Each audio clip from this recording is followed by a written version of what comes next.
Greetings, ladies and gentlemen around the world. Welcome back to Good Morning Azeroth, your weekly community show dedicated to all things classic WoW. What does Def Jam say? And the players that play it, you love to see it, you love to be back. It's 34. Woo! We got a lot to talk about today, man. We have someone who has been on the show before and absolutely crushed it and carried us all, and he is back, and that is the legendary Skarm, and also a great man of character as well, Senor Grays for Days, aka Grayson, and Def Camp, and myself. How's everyone doing today? How's everyone? I'm a little excited today, dude. I'm a little excited. Got some news. Huge news. Dude, huge news. Yeah. Huge news, though. Huge news. Welcome back. Stream, is it scuffed? What's scuffed about the stream? Nothing yet, I don't think. Wait. Nothing yet. It's not scuffed. Hold on. Nothing yet. We're good. Nothing yet. It's not a real GMA, dude. My head's big as usual, so it's okay, yeah. That's good. Okay, we have the ambience going. Let me go back. I can't hear the ambience. I need to hear the ambience so I can produce good content. Skarm Blaze for Days. That's right, baby. Blaze for Days. I'm sick right now. Okay, I can hear the ambience now. Okay, you love to see it. Skarm's in the right place. Grace is in the right place. Welcome back, everybody. How's everyone doing? How's everyone doing? I'm doing good. You doing good? I do have to say that I am out of Snapple right now, and I'm kind of hurting, man. What did I called you yesterday? Why did I call you yesterday, Def Kid? Snapples, didn't you? I called. Okay, so I hadn't tried Diet Snapple in years, man, years. And recently, I've been on my, people haven't seen me online too much. I've been on kind of my Rocky Balboa shit. I've been doing 2-a-days. I've been doing intermittent fasting, keto, heavy strength training, all of the above. Just going as hard as I possibly can. So, you don't want to break the fast and you're intermittent fasting. You're trying to get creative, trying to drink something that's going to not break your fast and still be, tasty and delicious. I saw the diet Snapple in the fridge in the grocery store, and I was like, I got to do it for Def Camp. I tried it. Oh, yeah. Let me tell you, diet Snapple slaps. It does. It really does. Best, dude. It was good. I had to call Def Camp and profess my feelings of diet Snapple. But enough about that. Might grab some later. What's that? Might grab some later at the market. It's you know what, Scarm. Next one you get, we'll have to let me know, because I swear by it. Diet Snapple, any kind. Get. I prefer the raspberry, but it's what propels me through the day. It slaps. That's right, Mel. It does slap. It slaps. Slap your mother, dude. Drink a diet. Every time you drink a diet Snapple, slap your mother. No, don't do that. Cargos, you're rocking the chain today, baby. A little bit. Feel good. Hell yeah! I got the haircut today too. Feeling a little fresh. Got some good news, dude. GMA though, best time of the week though. Big news. Oh man, Sarmy hit me up a little bit ago, and that's who I got the news from. Sarmonican, shouts out. Sarmonican said, not sure if you've seen this yet, and we'll talk about it in a second, but as many of you guys know, we got some big news coming up. So let's say, how's everybody, how you been, Cargos? I've been good. I'm talking a mile a minute. We get it. We got to hear about Grays and Scarm, though. How you guys doing? Good, man. No, I mean, same old thing. It's kind of been a lull in content, but we had World Bosses come out. We got BG's just got announced. Scarm can give his, little update, and then maybe we can talk about how everybody's feeling about Classic since it's come out. We've had 3 months of Classic so far. We had these huge expectations. Now you have a little bit of time to evaluate, like, are you going to be able to achieve all the things that you wanted to? But yeah, what are you up to, Scarm? How's it been? We've been doing great. Our guild, we've killed Kazak twice and Zergos once so far. Nice. We've been dominating on that front. Taking over the mountain on Tuesdays. It's Alliance raid day. It's not our raid day, so we just kind of take over the mountain on Tuesdays and show them what's up. Make it hard for them to get in Molten Core. We're what? You're on White Main? Is it? No, Fairbanks. Fairbanks. That's right. Fairbanks. That's right. How's the population like Horde versus Alliance there? It's like 66-34. I think it's like 2-to-1 Horde Alliance. Okay. I believe 2-to-1 Horde. That looks pretty good compared to what we're at right now. By the way, I learned the other day, Scarm is killing it. He's crushed it on Twitch. My man is full-time now. I don't mean to blow you up your spot here. No worries. Yeah, most people have been kind of, myself included, big time, going, dude, kind of just trending down and to the right. A lot of people just, it comes and goes, right? The whole content creator thing. Sometimes you're on a high, the muse is hitting you, you're like Mozart, you're cranking, and then sometimes, you're in a drought. Scarm, up and to the right, baby. You love to see it. I remember first seeing your channel when you only had a couple thousand subs. Go sub this man, support this man. What's your average concurrent viewership looking like, man? We get like 350 average. Nice. That's amazing on Twitch. That's really good, man. That's really good. I mean, you deserve it too. You've got the knowledge, right? You've got the knowledge. You've got the experience, and from what I know, you have just we've sat here and listened to you and kind of just sat here with my mouth open, like the amount of knowledge that you have. So anybody wants some knowledge from someone who understands the game on just a completely different level, you got to go check him out. Check him out. Thank you. Check him out. Also, Def Camp, we missed something though. What did we miss? Oh my God, that's right. Boys, ready? I want to turn down your microphones a little bit. Anybody give a little? It's about to get NSFW up in here. We're gonna have to get a prayer of fortitude out here. You guys ready? ready? About to have to call EMS soon, real quick. If you don't lower your. I'm gonna wake my meth head neighbors up for a second. Here we go. Good morning, Azeroth. Let's go. Phase. You love to see it. 5. Delivered with such gusto and enthusiasm, dude. Here we go, baby. Let's do it. Let's do it. GMA 34. Also, cold brew, man. Cold brew. I don't know why I was adding cream to my coffee, dude. I don't know why I was adding cream to my coffee, bro. Just drink cold brew, man. Cold brew. That's right, dude. So good, dude. Cold brew. No acidity to it. Goes down real smooth. 0 calories, dude. It's actually a negative calorie drink. Did you know this, Def Camp? Because your body has to use energy to heat it up to homeostasis, right? So. The stream is brought to you proudly by the makers of cold brew coffee at Starbucks. You can get a free cold brew with promo code Cargos Gaming. No, I'm joking. Someday. That'd be nice, dude. Someday. Man, we're already derailed 15 minutes All right, into it. so- But okay, so I want to bring hear us those back, cards. Ken. You got Kazik twice, right? So we were doing it. I missed the first Azargos kill, but I think Grays, you were there for it, right? Were you there? For the first No, one? I missed the first one too. I missed it by like literally 30 seconds, man. But they Same. got it, and I think it was the second world kill ever of Azargos.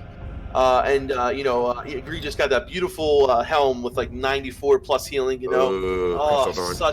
So nice, yeah. So, but Kazik, man, Kazik's in like a pretty crazy spot where there's just, they got those elites going nuts. If you get too close, he's kind of like, you got to engage him, or if not, you got to be careful, because I've seen so many people wipe, so many people just mess up. And then, you have the Horde and the Alliance going for it. So what was your experience like going to get Kazik and shit? I heard it's pretty fun. You want to hear mine, Spirks? Yeah. So, so the first day of, I'm sick, by the way. That's why my voice might sound different. But the first day, Kazak, we're in there in the crater, right? There's this rival guild on Fairbanks. We're Fairbanks Horde, right? My guild's name is Fury. Right. There's a rival Fairbanks Alliance guild called Calm Down Rookie. That I guess their ties to our guild go all the way back to retail vanilla. Ah. So, or some people in my guild at least. So we were in Blasted Lands, right? And they like to contest us with things. They weren't really in Blasted Lands, though. There's too many of us at the time. And then we're by the crater, right? And you've been there, right? Have you been to that location? Everybody? Yep. Yeah. Yeah. So, there's like a giant mountain range, like right next to it, Yes. like really tall. Well, Yeah. no mage who's like their officer in their guild. He might be the GM, one of the two. He was on top of that mountain, right? Dancing. Oh. And we had like shamans looking up there, and we're like, and people were like, how the fuck did he get there? And he's just dancing, looking down at us, right? Like, we can't get to him, right? And I look up and it's like, okay, I'm on my warrior. And back on private server on Lightbringer, Zolgrub, right? Yes. There's and where it is. Have you heard about getting to like old ZG, uninstance version of ZG? Yes. So we're you're gonna give out the same thing. secret, huh? So you can do that. There's a way. I'm not gonna review it right this second, but there's a way to do that. But if you just keep going, you get to Blasted Lands. Yep. Right. And so I remember doing that. I never went to Blasted Lands. That was like speculation at the time, because I'd only been to ZG. I'd done some private. But I'm like, can you get to Blasted Lands? Like, that must be how I got there. So I get on my fucking druid and I stealth. And I stealthed like way early, right? Yeah. I found his ass up there and fucking killed him. I recorded it. And that was delicious. He fucking, let me tell you, I'm gonna talk a little bit of shit. Yeah, go ahead. He Talk some fucking shit. panicked. He panicked when he saw me. He's a mage, right? And he's like, I think he was ranked 14 before in retail. He had a rocket helm on. He was prepared. He's a PvPer, right? They're PvP guild. But this motherfucker panics, excuse my language, when he saw me. He didn't know what to do. He tried to mount. He was like running around. He got himself trapped in dead end. It was hilarious. And he didn't hit me at all. He hit me with like one Call him out, dude. What's his right name? the whole time. Scarm? Oh my Hell god. yeah. Get his Shiftless officer, Calm Down Rookie in Fairbanks. You fucking fucked up, dude. You pant. Can we get some Don't F's catch in the up there, chat man. for that man, dude? That man died a dishonorable death. Get roasted by Scarm. I love it. That is awesome. People talking mad shit in the Discord 24/7. You notice that the Discord on our server, at least, True. Scarum was kind of not being used that much, and it was like losing members for a little bit. And then the PvP Salt channel, that's literally what it's named, resurrected it, and now that is just moving a million miles a minute. Everybody is talking mad shit to each other in there, tagging each other. They tag each other, and then they take a picture of the body, and they're calling it a scalp, and then they'll put scalps in there, and they'll tag like the GM, and they'll be like Raider. And every time I die, literally every time I die, bro, there's 3-4 pictures of my body just making fun of me. But it's all in good fun. Oh, I love it. We got F's in chat for the dude you killed. Scarm. F's in the chat for him, dude. F's Oh in the man, chat. I gotta say though, like I've seen that strategy, and it takes a lot of commitment, because you gotta like, especially if you want to bring like a whole raid group there, you gotta go all the way. What is it from? You can go from like Romgal, you can take the, it's definitely a long route. So, but I would have loved to see his face when he saw you open up on him. My God, that would have been hilarious. So you had it too. You had it streamed, or did you record it? I wasn't streaming, but I recorded it. The video it's private on YouTube right now. Just like I'm listening. Nice, dude. I mean that's what I love though about like, Kazik and Azargos is like I remember the night before you were there. I think some of the guys were there the night before. They were just trying to like just secure the spot for where he oh, look at the dog. For where he where he shows up and shit. So just the amount of world PvP coming out of that has been a lot of fun, definitely. But I don't know, man. With phase 2.5 coming up, like for world PvP right now, I can talk about what I've been experiencing. A lot of Tower Mill versus South Shore, right? Just so much. And our server is very horde populated, right? A lot of horde. So it's been like chasing down the very few alliance that you can find and just trying to kill them. That has been the meta. That's why, dude, I'm seriously looking forward to the whole BG, to be able to rank in BGs, man, because it is exhausting and kind of not that fun sometimes.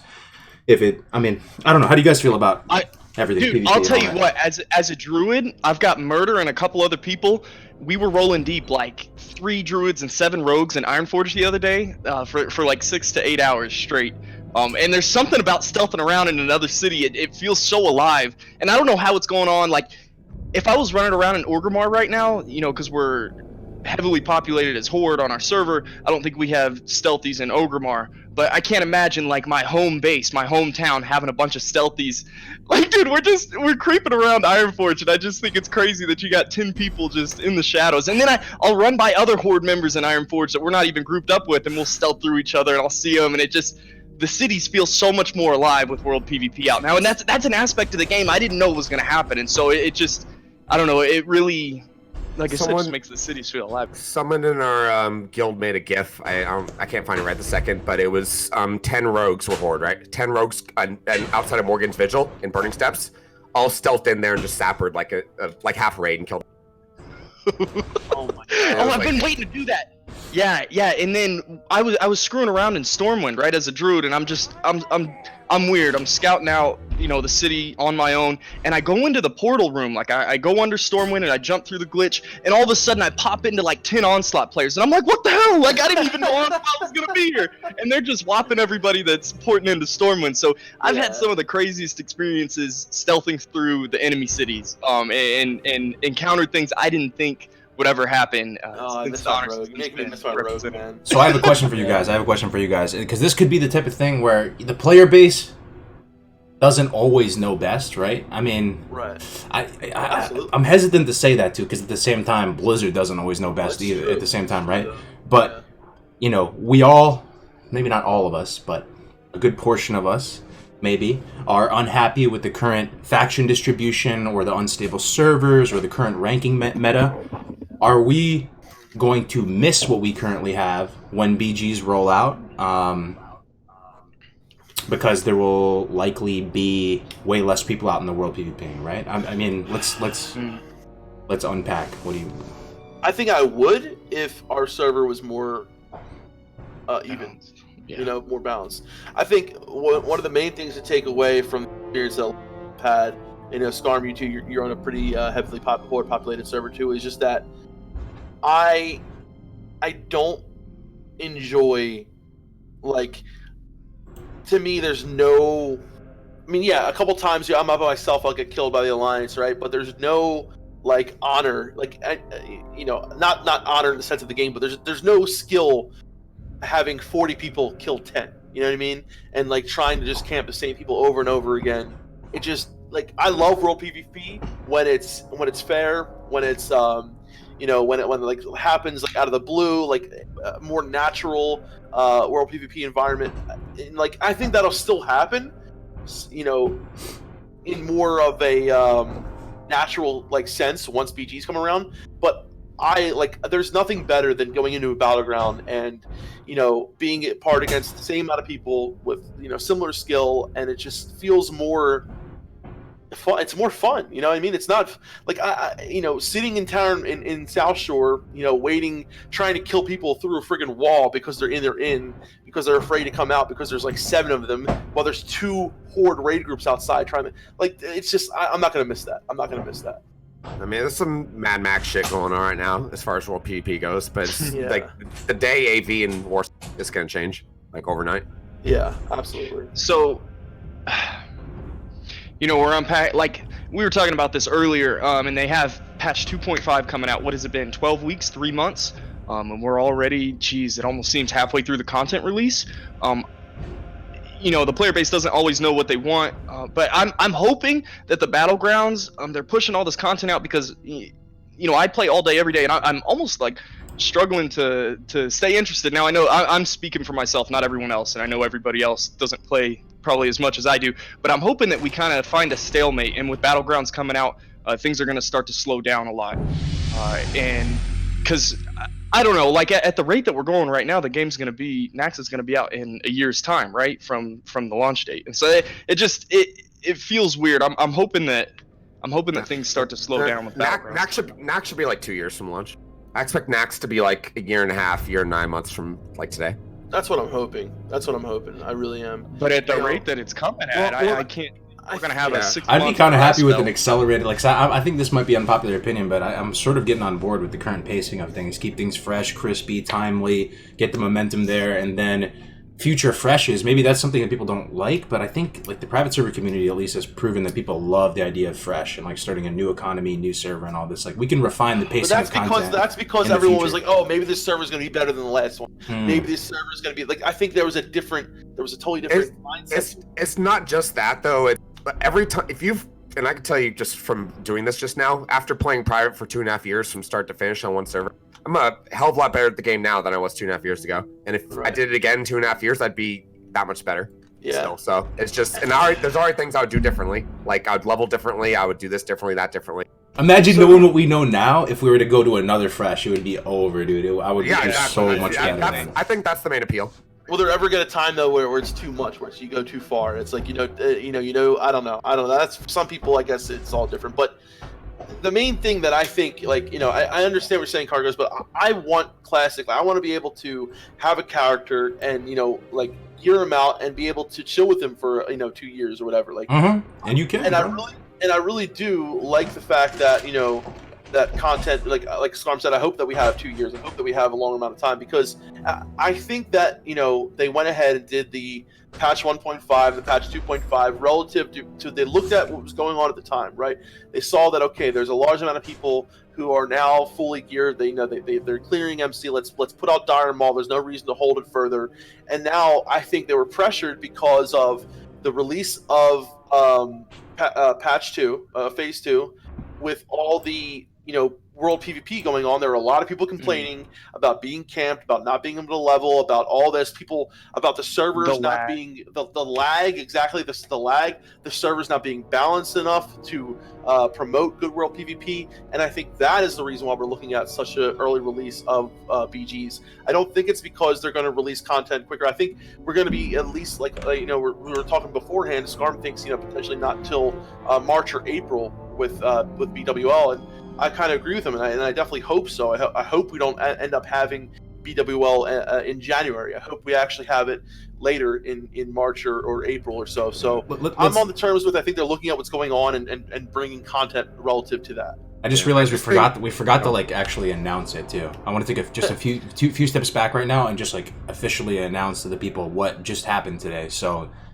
From my perspective, Def Camp was the first person that brought this to my attention. But here is the blue post, classic content unlocking in December. I didn't even read this blue post. I just heard what Def Camp was saying. Go ahead and read it. Yeah, I'll read it real quick, just a paragraph. Kaivax, Warsong Gulch and Alterac Valley will open in WoW Classic simultaneously on all realms the week of December 10th. At the same time, elemental invasions will occur in Kalimdor with blazing, thundering, watery, and whirling invaders appearing in Ungoro Crater, Ajara, Winterspring, and Silithus, respectively. We've been following the deadly deeds of the Classic community closely over the last week as the honor system sparked an impressive amount of world PvP on PvP realms, and we're excited to see what might transpire over the next 3 weeks. Nonetheless, like many of you, we can't wait to charge into some Battlegrounds. We've detached the content unlocked from the plan we previously announced. Blackwing Lair and Darkmoon Fair are coming in early 2020.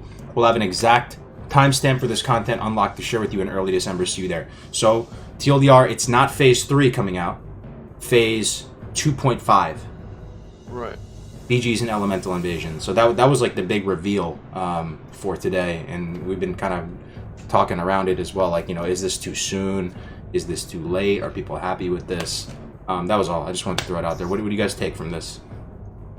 Patch 2.5 released, what was it, 18 days after Phase 2? It's kind of crazy. I mean... Announced 18 days after phase 2. Yeah. Right. Announced. So about a month. Yeah. So, going through, have you guys had fun since phase 2 came out? So I will just share my own perspective on it.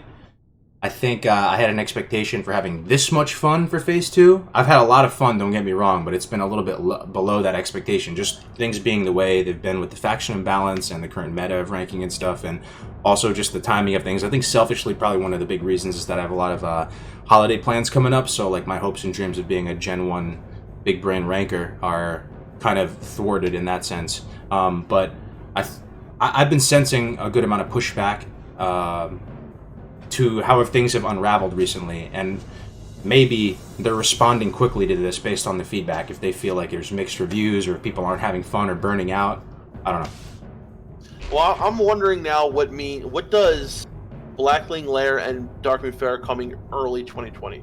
Like, what is early 2020? Is that January, February, or is that March, April? Q1. Like how, you know what I mean? Like, I'm hoping, because like, listen, think about it like this, right?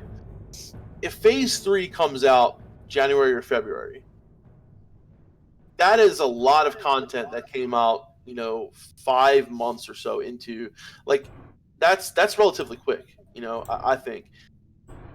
I don't know. I'm more on the terms of like, I think with BGs coming out, it has, the PvE, like, Scarm, I think you can talk on this, right? You're a very PvE oriented person. And I understand not, just because you are PvE oriented doesn't mean you want BWL to come out as soon as possible. What would your ideal kind of situation be there? Or Scarm, can I ask too before you answer, how long does it take for a 40-man raid to get geared out in BWL after it's out? Because you've done it before. Like, what's AQ's the next step after BWL, right? And then ZG and Nax, if I'm not mistaken.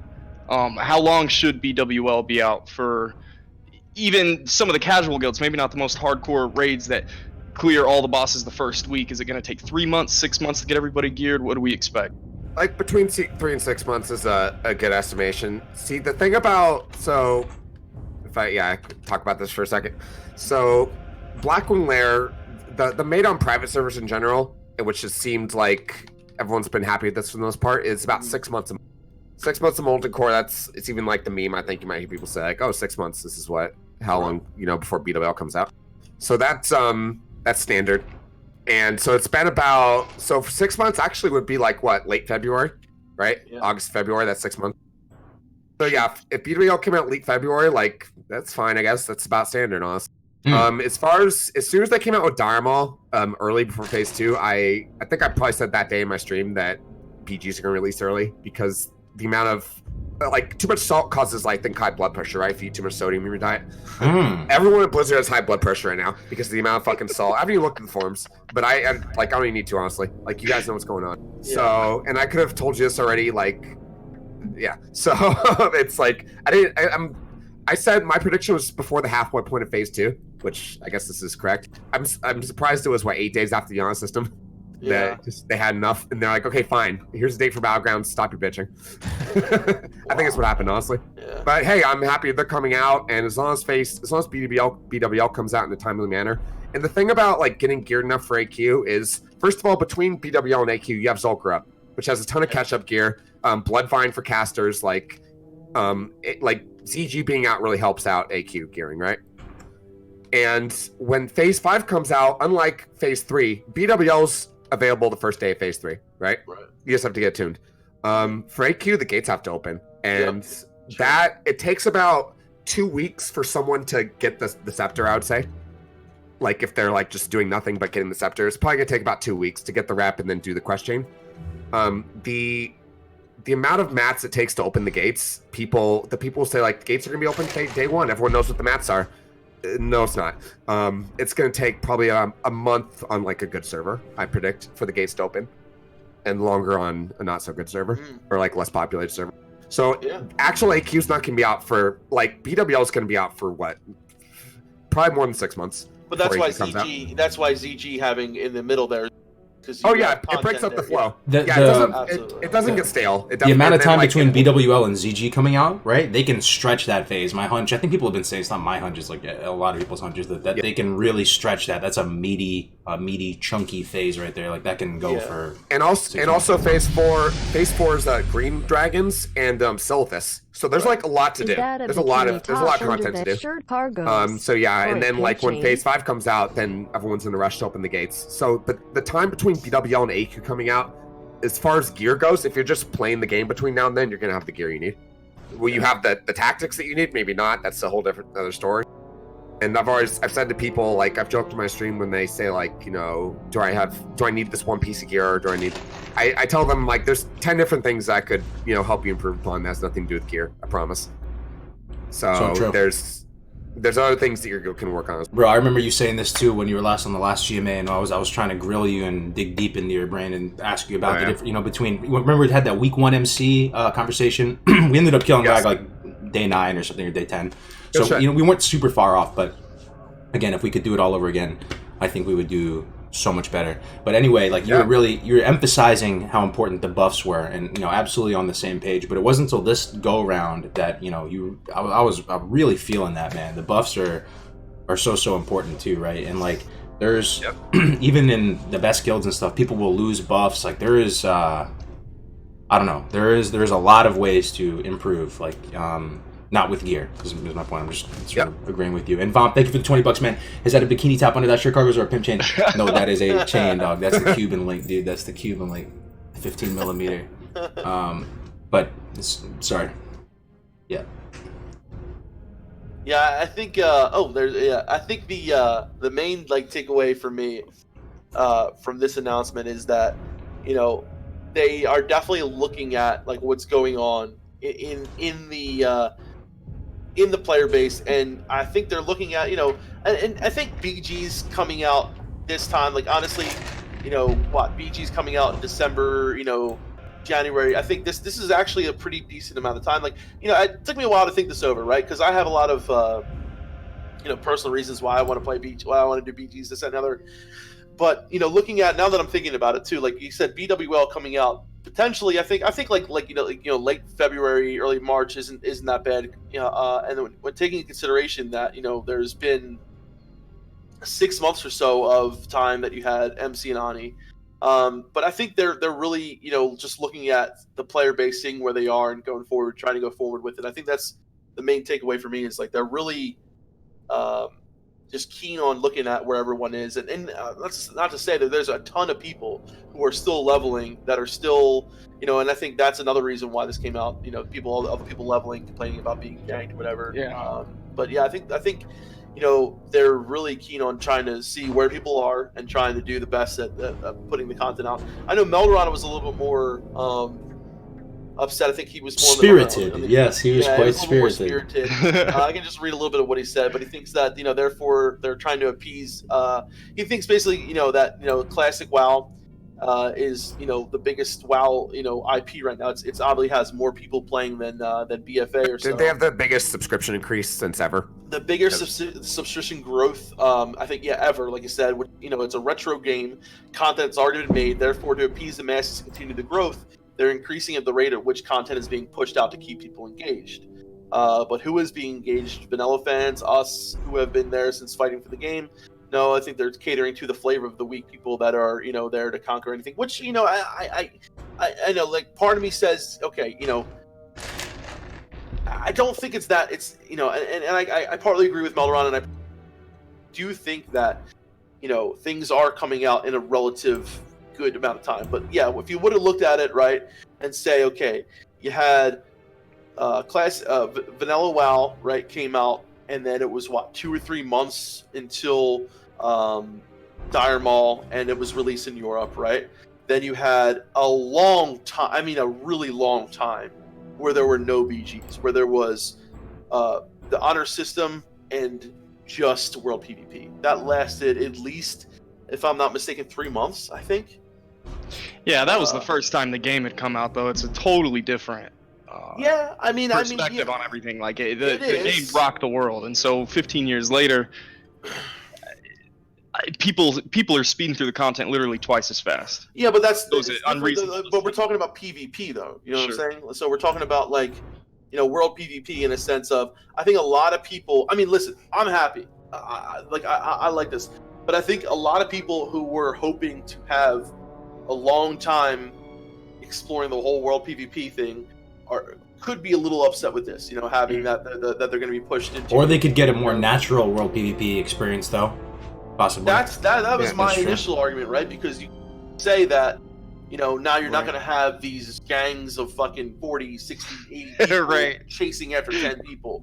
You'll have a more natural experience, someone running into someone else out in the world doing quests or doing this and the other. But part of me does understand what Meldron said. I'm trying to play like devil's advocate here, right? Because part of me does understand what he's saying here. That there are a lot of people who are looking forward to Phase 2 and World PvP and basically having that time to explore that side of the game that was only available for a certain amount of time. And, I understand that. So this is a part of the game now that's only going to be here for... The queues might be super long, though, to weeks. the point where maybe you for still do it. Depending on how they link. Well, it's going to be battle groups. It's going to be battle groups. Right, even with that, though, even with the battle groups, don't you think... what do you guys think? You think it's going to... It might be like 15 minutes to find a... BG for Horde. Yeah, I don't know. I don't know what to expect. I mean, I would imagine though if they would like have battle groups and they grouped it 50-50, right, with other realms. I don't know what you would expect for queue times. Yeah, I think it's going to be a lot. It's not going to be that bad. I think that they're going to have the battle group set up in a way that, I mean, yeah, there are more Horde players than Alliance players, but it's like 60-40 I think in all, right? So it'll probably be a little bit of a queue, but it definitely will be a lot easier to rank with BGs. But you got to realize though, I think, and like I said, my own personal feeling on this is like I'm excited for BGs, but you got to realize that there is a large piece of the WoW history that's being kind of sped up right here. You know what I mean? Yeah, that's fair. So maybe coming off of that, we can talk about like a new piece of WoW history that's going to be relatable for a lot more people. And I'm talking for myself here, and I want to talk about this before we get too far off from it, but the world bosses. I don't know how many people participated with world bosses back in the day. Now we have Discord. You're able to communicate at a whim's notice, right? And I just want to share like my experience with the Azargos world boss, and I didn't expect to have this much fun with it. And this was the second spawn. So on Scarum PvP, our guild got the first kill, and then Kazak went down, and so now we're waiting. And we've got Onslaught on our realm, as everybody knows, and a couple big other guilds on our realm. And so somebody's always looking at these world bosses. Well, it was 2 nights ago. I'm laying in bed, watching YouTube, literally 2:30 a.m. And Phage hits me up in Discord. I get my ping comes down. I got a personal message, and all I see is in all caps is Azargos up. And I'm like, oh shit! I've like throw my blanket off, dude. Start running. I'm butt ass naked. Almost busted my ass running to the computer, throwing on lights, turned on the computer. I had my warlock there ready to summon people. I got in Discord. It's like, dude, 1, 2, 3, summon. It was just absolute chaos, right? And I log in, and there's already 120 people, running everywhere. Onslaught's there, Invictus is there, Alliance is rolling through super late, and it was an experience I wasn't expecting at all, and it all started with, this instant DM from Phage, and I don't know, I had an absolute blast, and so I'm hoping to experience this. World bosses are going to be relevant for the next year, right? Or for the next 3, 4, 5 months for myself, just because the gear and the loot is going to be so valuable without BWL here. I don't know how the gear scales to BWL and other things, but I was really excited and really floored by the world boss experience that I had, and I just thought that was neat. Something I want to say about that is that world boss experience. There's loot off of world bosses that. Okay, so the healing helm of Azargos. So good. That if you're not including weapons, that has the most plus healing out of any item in the game. Yeah, 90 was it 94 or something like that? 96, yeah. 92. So people, that world boss experience, the people who, which I love doing that too. The people love the skirmishes, getting the gear, organizing it. That's gonna be going on until like the server dies, more or less. Okay. It's gonna calm down like a little bit in Nax, but it's gonna be very hectic. And when the green dragons come out, that's 4 new world bosses. Yeah. So that whole experience of that mass scale world PvP, that's always gonna exist around world bosses if you want to participate in that. I do like how Battlegrounds make the world like calm down a little bit, because you gotta admit, like if you're I feel bad for the Alliance sometimes on my server. Like, I tell people on my stream, if you're level 48, I'm gonna kill you because I need honor. Not personal. I'm gonna kill your ass. So it's like, it sucks right now. For some people level, it's rough. But if you look at back like how Battlegrounds came out to begin with, they came out between, they came out before Black and Lair, Warsong and AV, just like they are now.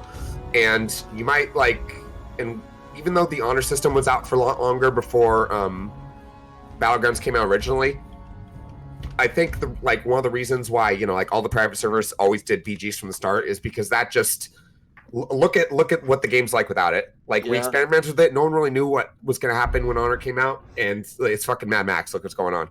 Yeah, and it's cool. I'm glad we got to experience it. I'm kind of done with it.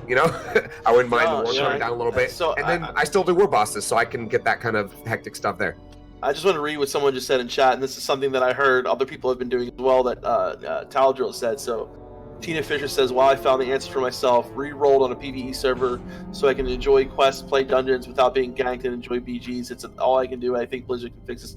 I've actually heard a lot of people say the same fucking thing, that their whole experience on a PvP server was just kind of unplayable. And for those people between level 48 to 60, man, I fucking feel for you. I could not imagine. For every single person who re-rolled PvE, hope you enjoy it. But for every single person who re-rolled, try your PvP server again once Battlegrounds come out. Yeah, agree. See if it's gonna be much more playable. I guarantee it. Absolutely. But and then someone also said they want to hear your Skarm's Azu story on Fairbanks. Our Azurgo story. Yeah. I'm not gonna talk too much about this hot drama surrounding it, but okay. I didn't know basically, we were accused of colluding with an Alliance guild. We weren't. Even they said so, which you could say, they'd be lying, but we didn't. This is why I'm saying we didn't collude with any Alliance guild. We were trying to kill them. They were trying to fight us. Another guild that we were, we kind of made an agreement, like, hey, if you get the tag, we'll help you. We'll defend you, right? Right. And so we did. They failed twice. They wiped on the boss twice. And then, if you've ever been to Azurgos, is Azurgos the type boss where, say you have an agreement with some guild where it's if you get the tag, we'll defend you. We do the same thing. Versa. Absolutely. Yeah. Is that a boss where you can be like, okay, you guys wiped, we're going to give you 15 minutes to res up and wait for people to clear off? No. That already sounds fucking ridiculous, doesn't it? So we end up getting the tag, killing the boss, and that guild got, I'm not going to say names, but that guild got super fucking salty. And it's they banned us from world chat because they're just they went to Reddit. It got crazy. That's what happened. They accused us for colluding. We didn't. And they're mad that we got the tag and they wiped twice, I guess. I don't know. Dang. Well, that happened with us too. We were in cahoots with Onslaught.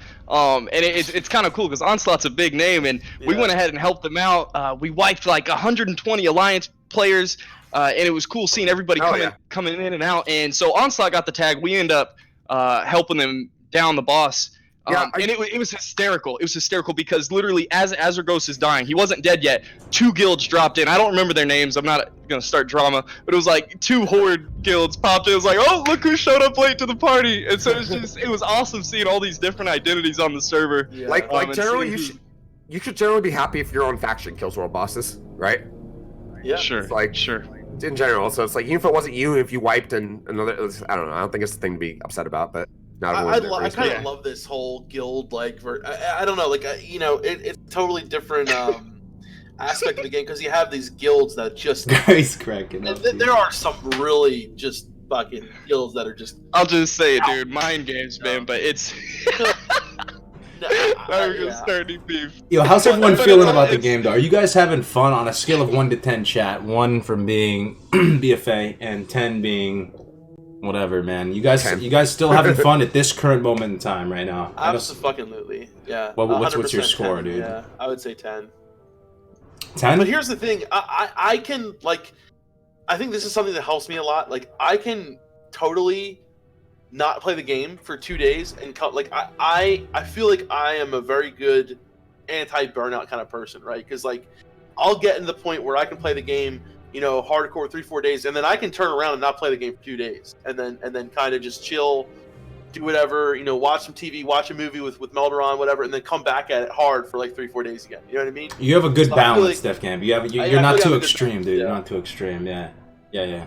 I think you have a 'Cause I know the healthy burnout's relationship real, with man. Classic WoW, dude. I think you have Yeah. a healthy relationship. I'm a bit of an That burnout's extremist real, myself. man. Did we cover this early on? And I wanted to talk about this. Expectations coming into Classic, during the summer, all the hype was here. Dude, I'm gonna do this, and this. I'm gonna relive my childhood. I'm gonna achieve everything I never got to do. I'm gonna, close all these, open all these closed doors. How do you guys feel now? Like I was gonna have all classes leveled up, max level. I was gonna do all the quests. And now after I've played and I'm realizing how much of a time sink, Classic really is, and I'm starting character identity, man. I really rock with the hybrid classes. I got Druid maxed out, and he's my main, and I'm playing a Shaman right now, and I'm digging it. I don't want to play a Warrior. I don't want to play a Rogue.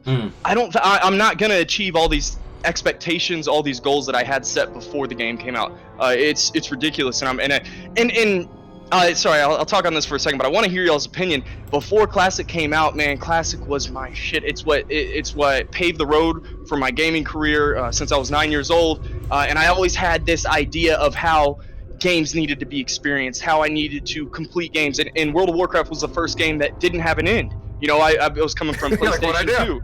Yeah, it's like Tony Hawk's Pro Skater 4, SSX 3. You could beat all these games. Everyone's like, you can't beat Classic WoW. There's no beating the game. I'm like, what the hell? So I didn't really get to ever beat the game when I was a kid, right? And so for the last 10 years, I'm like, dude, I got to get all the classes leveled up. I got to get all the gear. I got to get rank 14 to beat the game. And now I'm realizing, dude, since Classic has come out, I kid you not, man, I've had a revelation. Like, honestly, Classic's the best thing that could have happened, because I was kind of obsessed with the game, and I'd kind of gotten over it, the last 5 years, just with all the expansions coming out in retail. But now that Classic is out, it's kind of changed my perspective on video games as a whole. And Carlos, he made this comment, and it really stuck with me one night. It was like, dude, it's all just pixels. It's all about the experience. It doesn't matter what happened, but the experience that is had by everyone that's playing it. It's not, did you beat the game or not? So it's been huge, man. It's been big for me. What do you guys? How do you guys feel about Classic now that it's out? Expectations? Are you gonna meet them, or? I haven't heard from Scarm on this too. Like, you had a plan to start a guild, and you actually went out and did that. And we sort of had a similar vision, right? Def Camp and Navic and Egregious and myself, like, of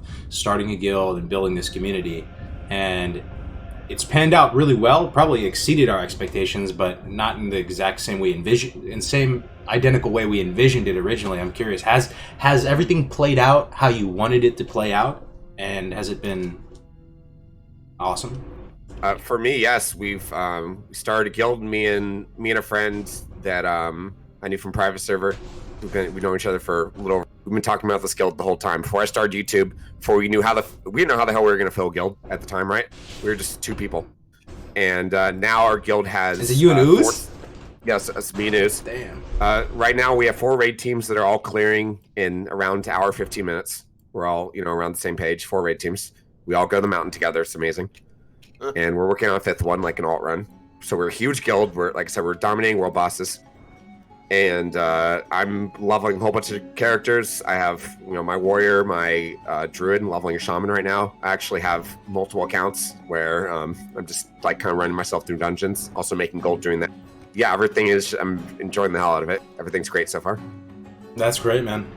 You love to see it. How about for you, Def Camp? His Classic?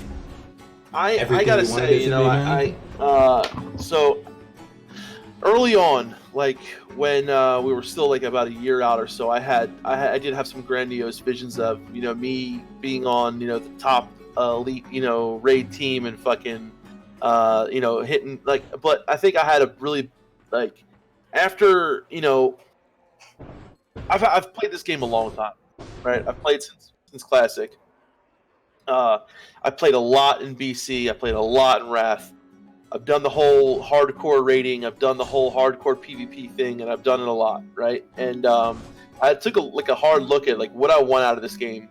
What I care a lot about out of this game is the social experiences. Playing with my brother, playing with you guys, and I think I made a lot more realistic, kind of goals, right? And that was to be part of a raid team that was a little more casual, that played the game and played with people that I wanted to play with a good group of people, but still clear content, right? I wanted to PvP, but I had no goals of hitting rank 14, right? Rank 10, rank 11, if I could do that, that would be awesome. I work and do other stuff, and I don't have the time to play the game as much as I used to. But I still want to have those amazing experiences, right? So I definitely had more of a realistic, I think like for me, right, more realistic for myself. Yeah, it's not your first rodeo, so you had some more realistic expectations. Yeah, and another thing was, I think that one thing that I feel like I've slacked on that I wanted to do was level my alt. I want to spend more time on my alt now. And that's my shaman, right? So and other alts as well, and I want to go ahead and make that tune, play with Dunedain, work on the new Super Plate Brothers, the Euro account, yeah. So I really want to do more of that. For me, I really just feel like I'm at a really good place right now where I can like play the game, play with a really good group of people. We've got a great fucking raid group. We've got some really good people. And I get to play with like some awesome people, so I'm really excited about that. And I think for the most part, I just want to keep going down this road and just keep clearing content. So these are all great. Like it seems like all of us are having a great time at the end of the day, and Classic is fucking great, right? But I'm curious too. This might be a little juicier too. What didn't go the way that you kind of expected it to go, or what didn't really work out? Does anything come to mind? Anything that I have stuff that comes out of off the top of my head. So first thing I'll say is I thought it was going to be a lot more I thought it was going to be a very different leveling process. I thought it was going to be more fun to stream the leveling process to 60. I thought it was going to be a more like legendary experience, streaming the 1 to 60, and it's like, all right, guys, we're all streaming together. Here we go, level 38 today. We're out here questing in Desolus. No. Instead, it's like fucking SM, like falling asleep at your computer, everybody yelling at each other, getting mad at each other. SM. All right, ZF, 10 men, fucking death balls, ZF, everybody fucking get iron grenades, and everyone's yelling at each other, ZF, and like, I don't know, so that was one thing. Streaming the game in general, Scarm is wildly successful at it, so I'm curious, maybe you have some pro tips for us, but man, sometimes it's hard to turn the stream on, man. I don't know. I just want to say this before you, so my thing is like sometimes I feel like I'm doing stuff that's just like very boring, right?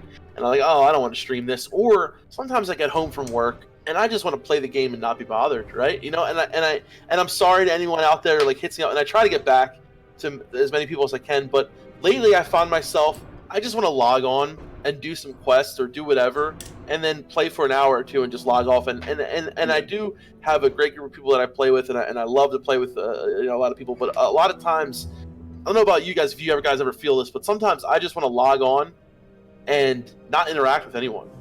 Like, is that wrong? I don't know. That's wrong, dude. You're wrong. You're wrong. You're doing it wrong. I did it after class today. I went and ran WC with my 22 shaman. It was the shit. But yeah, no, Def Camp, I'm the same way. Or Cargo's like, I make content. I started to stream whenever the game came out, and I thought it was going to be fun to stream the game, and it is, in its own sense. But we had so much fun. Holy shit! And Carlos can attest to this. There was like a 6 to 8 week period. Dude, we were going hard every day. I mean, we were playing with the boys 8 to 12 hours a day, till 5 a.m. in Discord, just cracking jokes with each other and just hanging out with the boys. And you can't have those conversations streaming the game. And yeah, obviously maybe you can if you have the right strat, dude. I'm actually curious about the people in the chat too and what you think Scarm too, because you enter this weird area where like people are having organic, natural conversation. You're in there chilling with them, playing the game with them, creating deep interpersonal relationships that will transcend the boundaries of classic WoW.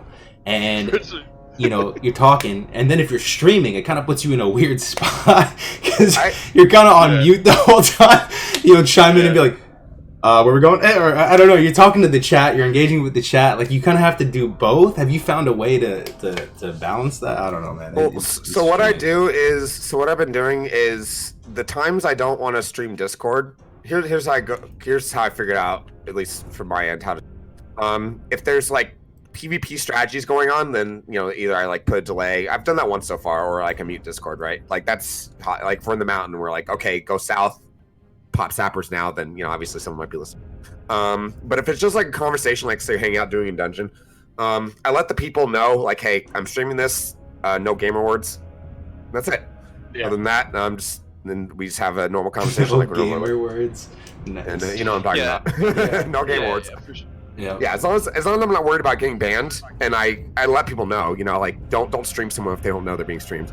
Right. But if they're comfortable with it, then yeah, it's all good. And I've just sometimes I stream conversations when I'm raiding, or the more intense the activity I'm doing is, the less I interact with chat. But like I feel like the gameplay makes up for it. But when I'm doing something boring, like I was scaling up Urbing in Rothy Islands, I was PvPing every once in a while, but for the most part I was just Urbing. And I was like, when I'm doing something boring that doesn't require a lot of my focus, I interact with the chat more, answer more questions, and I just, because I mean, not only do I just make it a point to do that, but it doesn't like I'm able to do that because I'm not really focusing on much else. Right. For sure. I'm telling you, man, Cargos, the times that we weren't streaming and it was 3 a.m. conversations and whatever, I don't know what we were doing. We were going hard in the paint. Those, honestly, that was the best stream content. So it was weird. There's like this paradox of it's the best thing to stream, but you can't do it if you're streaming. Like I don't know, it just doesn't happen. We as could. Like, might be no, TOS, we couldn't just, but we could. And it's not even like we're bad people. Like say, we're not.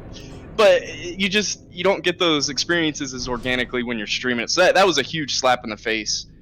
Yeah. Honestly, with Classic coming out, and content, and man, dude, like making videos and stuff, dude, it was such a blast before the game came out. Partly because that's what I spent all my time doing, right. And that's how I kind of filled the void. And now that Classic is out, dude, it's been 3 months, and I think I made one video since the game came out. Oh, yeah, super disappointing for me, but. Yeah, my videos have been slacking on it. Like that's no secret. But I've been playing the game, man. This is why we were making videos. This is 10 years in the making. Like I feel like we have an excuse. It's all about balance, man. It's hard to balance things. What about with regard to our strategies approaching Classic and going into it? Is there any big misplays that we made? Any colossal misplays that stick out? I think you know this, Cargos, but the whole dungeon meta being as big as it was totally threw me for like, listen, I love doing dungeons as much as everyone, but I am not going to spend all day long sitting in a dungeon. I'm sorry. And I didn't do it.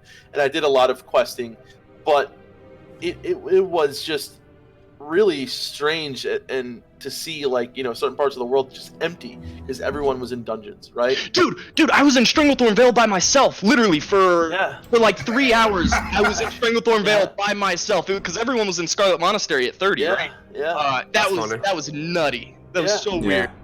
I mean, the dungeon meta, I participated in it twice over. Like I said before, I had fun doing it because you're literally just talking with your friends there and running dungeons. But what I will say is it's altered my perception of the game, man. I don't know, man. I don't know. But I bit the bullet at level 40. Fun, like. I don't know if I can just like level a guy in the Barrens and go do a Chayaki and like blow the horn and kill the cat and feel immersed like the Tauren just with a fairy dust over the land. Like I don't like it's stuff, dude. I just have to be an RFC with 5 mages killing like 9 million trogs at the same time while like with foot pedals and like with a friend is camelback on me. I don't know. Or leveling with someone or with people for me is fucking. I love it. I love it. Yeah. I want to bring this up and. I kind of want us to cover this because everyone was so confident in being able to do a week 1 rag kill or even just hit level 60 by day 7. That was so fun though. Oh my gosh, what happened? Was sick, man. Dude, what happened? Like we even got the dungeon meta, and this was faster than what everybody else anticipated. Navik and Agree just wrote a whole questing guide 1 to 60, and they still anticipated hitting level 60.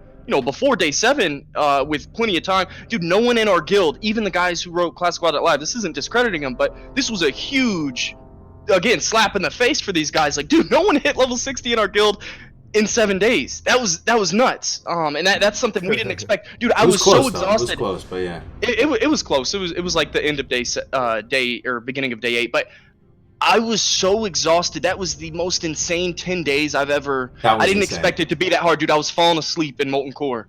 That was insane. The sleep schedule, the food, bro. That was. So best moment. Okay, best moment of Classic so far. Go. I got mine. I already have mine, but I'll go last. Do you have any best moment? Just chat too if you guys have a best moment. Best moment. I mean, other than like first rag kill and like for you know what I mean, like dude. For me, it was the day 9 rag kill. I'm gonna throw it out there. That was the culmination of everyone's efforts. Everybody was so tired, bro. Our gear was so scuffed. We went into MC no buffs, anything like that, and just killing that first rag attempt was so sick. I will remember that shit forever. Yeah, that was probably ours as well. I'm trying to think of there's been some other really cool stuff that's happened. Just like off the scuff. Those are the kind of things that I'm glad that I was streaming when I was, because a lot of the stuff it's just the WoW's that kind of game too where something can happen just out leveling in the middle of nowhere, and then something can happen just totally fucking memorable and just kind of be like that thing that just sticks with you for a while. That's why I love this game so much too, because you have the element of the people. You don't know what someone's gonna fucking do, say, or so. But other than like killing Rag the first time, and I think you think about it though, there's a lot of moments to come, man, that are going to be like for me, killing KT is something that I never did in Classic. True. And never did that. And Courage is going to be the shit. Oh, I can't wait to get into AQ, man. I can't wait. Yo, and Mine Cargoes was the world boss thing that just happened. I kind of shared the story a second ago. But dude, me and Phage are like this now. Like the dude's gonna be DMing me every world boss, and just him. I'm trying to think of who else. That was such a cool experience. I wasn't expecting to happen. Yeah. And it was so organic, and the day 9 kill and then the world boss experience I had at 2:30 a.m. How about you, Storm? What was your best moment to date so far? I've had a ton, but one thing that comes to mind, which I was streaming, I was in Angora, right? And this is when Devil Sword was still like expensive, when they're still hard to find.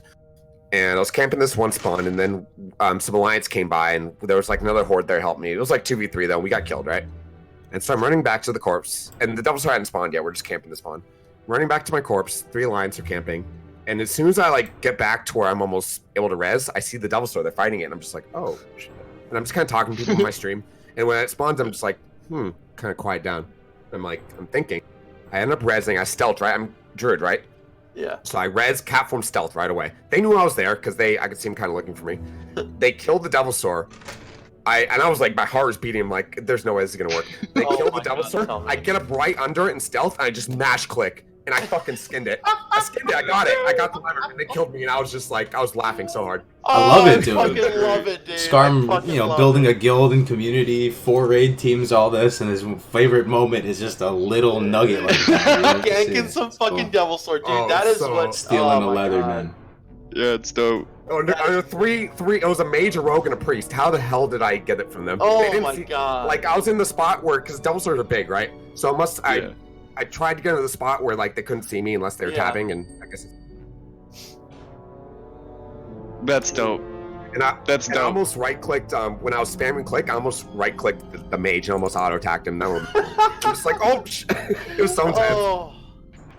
I love those moments like that, though, man. You know what else is nice? I love just getting in a good like 1v1 fucking fight too. The 1v1 fair fight that's not. Me too. Yeah, I love it. I love it. My favorite things is winning 1v2s though. Oh man, I love winning. Oh 1v2s. my god, dude! It's the best feeling ever. Dude. I won a 1v2 when I was Shadow against a druid and a mage, and it was fucking.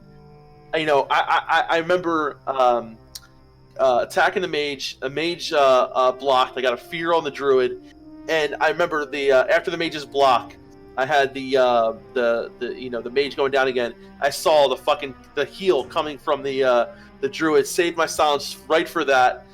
Fucking killed the mage and got the druid before they could run away. And it was just such an amazing fucking feeling, because they obviously tried to go like offensive hard. Did not expect to kill both of them. So it was fucking. It was I love it. I love it. Hypno also pointed out in the chat, dude. He said BlizzCon was one of his best moments. Oh yeah, BlizzCon was great, man. Man, that was so cool to finally meet all the people we've been playing with. And before Classic came out, we've been talking Def Camp, Cargoes. I got in with you guys, and just getting to hang out all week. That was the peak, man. It really peaked out. The community aspect of playing Classic WoW was sick, still is sick. It's probably better than ever, honestly, if you think about it. Right? Probably all of you watching right now, you're in guilds, right? In different servers and stuff. think about how many dozens of people you've actually befriended, man. That's crazy, man. Like dozens. Same. Oh, dude, I've met so many. I've made people. so many connections. It's ridiculous. How else do you do that in life, dude? Would you go to a tennis Bulldogs, round robin and meet everybody and shake hands? It's not the same, man. I don't know. It's been sick. Like you literally have dozens of friends. You can meet people that will impact your real life too. I mean, that's the amazing part. True. Absolutely.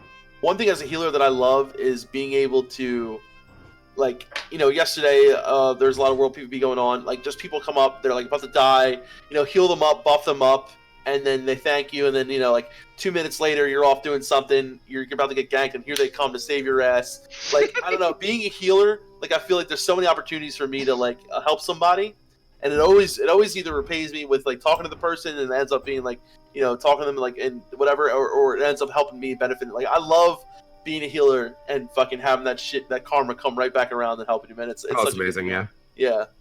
Yeah, you say that, and I'm thinking of a time I was in the Barrens. I had 2 plane striders on me. It was looking grim, and this warrior out of nowhere, charges in and fucking saves my ass. And I'm like, shield! Oh man. Oh god, yeah. No, I think those are the moments too. Like, I fucking hate the person that you go and help, and like they're about to die, about to get ganked by someone or whatever, and then they just run away. I fucking hate when that happens, man. Like, at least, like I'm coming to help you. Like, I hate that. So, kudos to the people who stay and actually, like, help someone.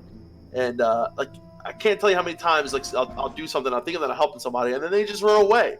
And then they leave me there to die. I'm like, really?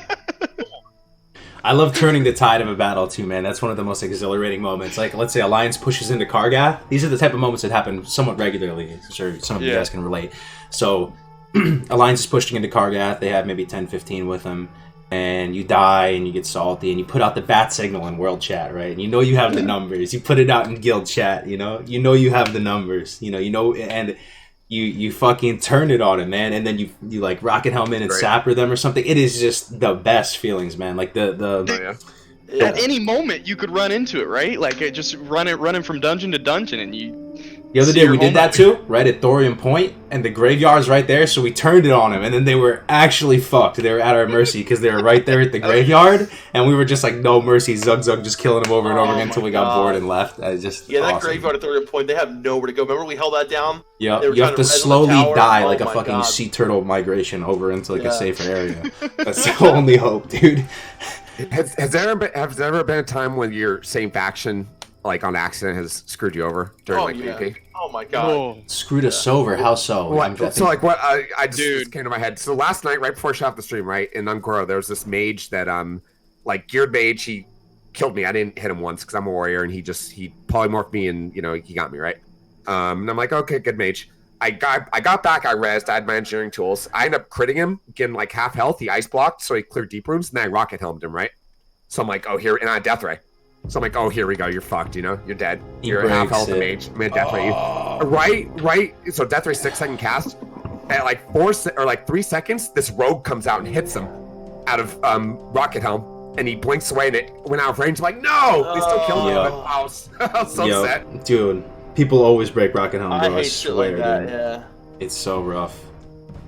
It's or so rough. Yeah. They dot someone who's like polyed, or like, what the hell are you doing? Or Yeah, dude. I think the thing that I'm looking forward to the most, man, really actually is BGs. Though I'm starting to think about it. You guys are kind of remotivating me right now. I was a little bit, dude. Running with a squad of people that you really like.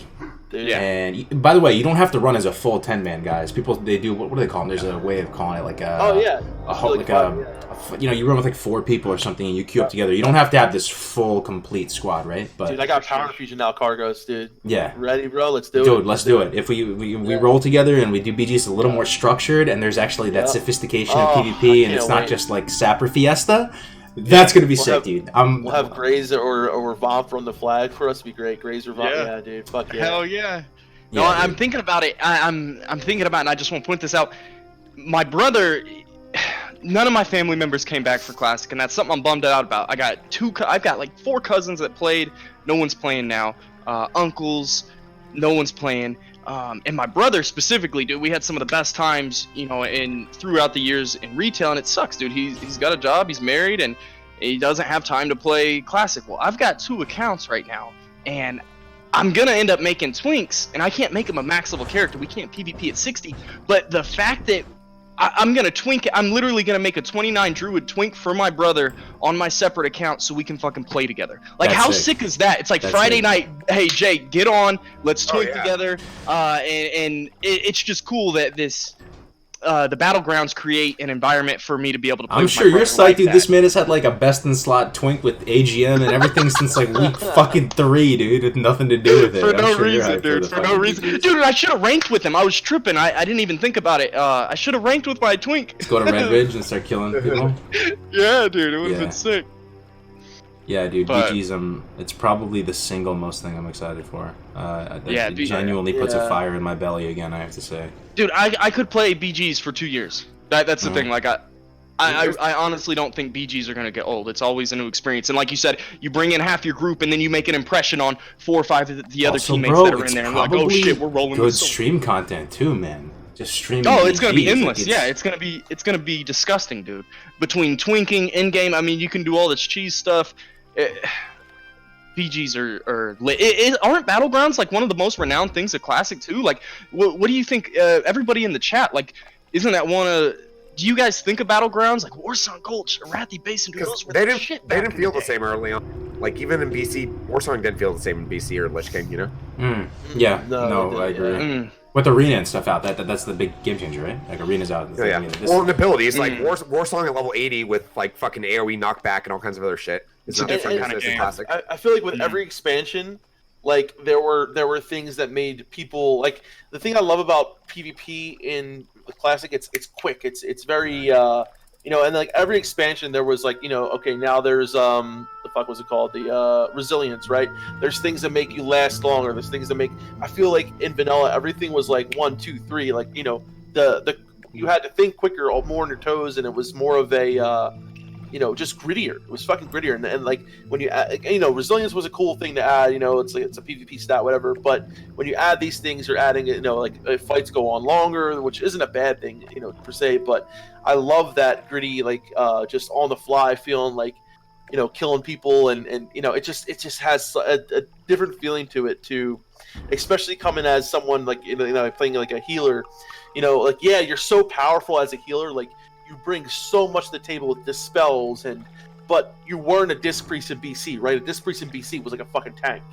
A disc priest in vanilla, like so you can die, like you're gonna get killed. The people are gonna go on you, and it was a totally different feel. You know what I mean? So it's like more of you might have more of an impact because you can heal, and healing this one person is gonna make a huge difference. But also you're gonna die a lot quicker than you did in BC or Wrath. Yeah, for And sure. I love that. I love it. Yeah, man. I can't wait. 3 weeks. 3 weeks to go. Dude, now that I think of it, I'm tripping, man. I thought Battlegrounds were gonna come out later. I was gonna have more time to get my twinks ready. Somebody said, we gotta get our 39 twinks. Oh, 30, yeah. you're gonna be twinking every bracket, fam. At least now on 1929 stream, I can calm down the whiners who are complaining. This is unplayable. I'm like, wait, take it 2 weeks. That's funny, man. So are Yeah, you there going? was a lot of Are you them. going for 14, Scrum? What's your plan with PvP, bro? Yeah, 14. Jesus, Oh, man. this is one The man. complete classic experience you're striving for, Yeah. literally. I'm gonna beat the game, guys. Yeah, that's Yeah. Godspeed, my man. That's crazy. So, I'll man. be happy getting the full PvP blue set. If I Did can you- get that. I I'll mean, be that's a happy. legit set. Yeah, I mean, Yeah. the blue set right now is amazing. Like, Oh my itemized. god, it's insane. Did you get Yeah. 4 this almost week, everybody. Scrum? Huh? I got 3. I took it casual. I only got like 200 something kills. I was just casual about it. Mm. No, Yeah. no rush right now. Yeah, I'm not gonna go like super hard until like close to rank 10. Yeah. Yeah. I think I'm not gonna go super hard till BG's come out, man. I'm just gonna fucking. Well, play a definitely couple that, of those. It's like the Gen 1 ranking generation is going to be the hardest, right? The hardest. Well, yeah. I feel like a rogue. every week. It's gonna mean the yeah, most there's- though. If you're the Gen 1 I'm people so to excited. 14, it's gonna mean the most, right? But at the same time, it's gonna be the most competitive. There's It's this, gonna require the most this little hours. gnome rogue named Germs on my server who just lives in Kargath, and people are like making fun of him, like he just tries to kill someone, just dies all day. Turns out that dude has like 200,000 honor less. Damn. Doing it right. Mhm. I'm just thinking about this now, and I really can just not wait for because like, what's better than just logging on, be like, oh, I don't know, queue up for a BG. Like, I just love having that option, no matter what you're doing. Oh, I can just queue up for BG. Oh, I can just queue up for a BG. let me go do something and I'll be queued up at the same time. Like, it's just it's a whole nother aspect of the game of shit to do. You know what I mean? It's fucking great. I love it. Yeah, Yo, fucking baseball just hit my window, dude. That's so funny. There's a park like way off in the distance. Someone just fucking hit a grand slam in a baseball. It didn't break or anything. I was like, you guys hear that on stream? Pop! I was like, what is that? It's a softball or a baseball or something just hit the window. God damn. Dude, that's fucking crazy. Oh man. Yeah, I don't know about you guys, but I think, listen, like, you know, as long as they go down this road of not releasing, like, like BWL come fucking January 1st, whatever, January, like, I think as long as we have a little bit of time for people to, because, like, I still need to get cauterizing banned. I still need to get a couple things from, I need my damn tier 2 pants, you know, like, I got some gear to get still, so I don't want to feel like, rushing or anything like that. Yeah. How are you guys gear doing? Well, I got toe up last night. I'm very excited about that. I just wanted to reason to humble brag about that. Yeah, no, toe up is solid. I'm sure. Dude. Scarm, are you like Omega Bis right now? Oh no, actually, I'm like kind of chilling on gear because number one, I'm going 14, so eventually, like, I'll have it. And right now, I'm able to do everything I want with the gear. Really, I want a BRE. Like, I'm waiting for that to drop. Oh yeah. Besides that, like tanking, you know, I'm getting gear as it comes. I'm still like holding threat and doing fine because again, consumables. It's not all about gear. It's really, I'm doing everything else that you know, to improve my gameplay outside of gear, and then the gear will come. And I'm also letting like other people get it. You know, if it drops, I'm not necessarily the first person to take something. So spread it out, keep a strong community. That's the important part. Oh, sorry, we're talking about gear right now. I'm doing fine on gear. I was thinking about something else. I'm doing all right on gear. How's everybody else doing? Good. How's your raids doing on gear though, right? I got, Benediction. I've got like, pretty much most of what I need. And like the great thing is like, like tier 2 legs are great. Padres are also really nice and also too. So I've got just a couple more pieces and then I'm done pretty much. One thing I've come to learn, and Scarm, I guess you could attest to this, is how gear independent druids were like as the off tank position in Molten Core. That's been super cool. I don't have a ton of gear, but I'm still able to generate a lot of threat. Nice. And absorb. I don't know, it was just neat that the position that I'm playing as my level 60 druid off tank in our raiding environment, I don't need that much gear. So that gear hasn't been at the top of the list for me. Like I see a few pieces come here and there. Like it's very rare whenever I see new gear. So gear hasn't been the top of my priority. It's been kind of weird. No, but are you still having fun? Oh yeah, absolutely. It's not even about the gear, dude. Like, not about the gear. Exactly. Like, dude. Yeah. So, but Scarm, as someone who's been through the ring a couple times, Jeff Camp too. I mean, we all have an opinion on this. Like, so our raid. I mean, we've been raiding every week except for the first reset, right? We missed the very first week. We killed Rag on like day 9 or something. I don't know if you're in a similar boat, but pretty much raided every week since then. And people are still missing a lot of stuff out of MC. Yeah. But how do you feel about, current raid power levels if you've been raiding every week versus, BWL, ranked gear, all that shit? You can, like, apes or, the top, more, near the top, but like a great guild could zone to BWL with no epics, not a single one. And stomp it, And stomp it. Yes. So you think we're super, you think we're way above, are we gonna roll through BWL like easy clap? I don't there's like 10 plus other factors there, like how organized are you guys, how's your so there's a lot of other things there. Those first 2 fights, man, can fuck a lot of people up, dude. Yes. Let's still fuck up. Yeah. Veil's a fight where everyone does exactly what they're supposed to do. He'll melt. The tank won't lose threat. And a lot relies on the threat though, the tanks and taunts, right? Yeah. Well, and the funny thing about that fight is it's all infinite resources, so like gear's like a lot less important on that, right? Because you have infinite mana, rage, and energy. Yep. But it's tactics, it's coordination, it's trust in your tank, trust in your healers, lots of other shit. Let me ask something, Scarm, because I've done Veil. I healer. I think it's one of my. I love it, right?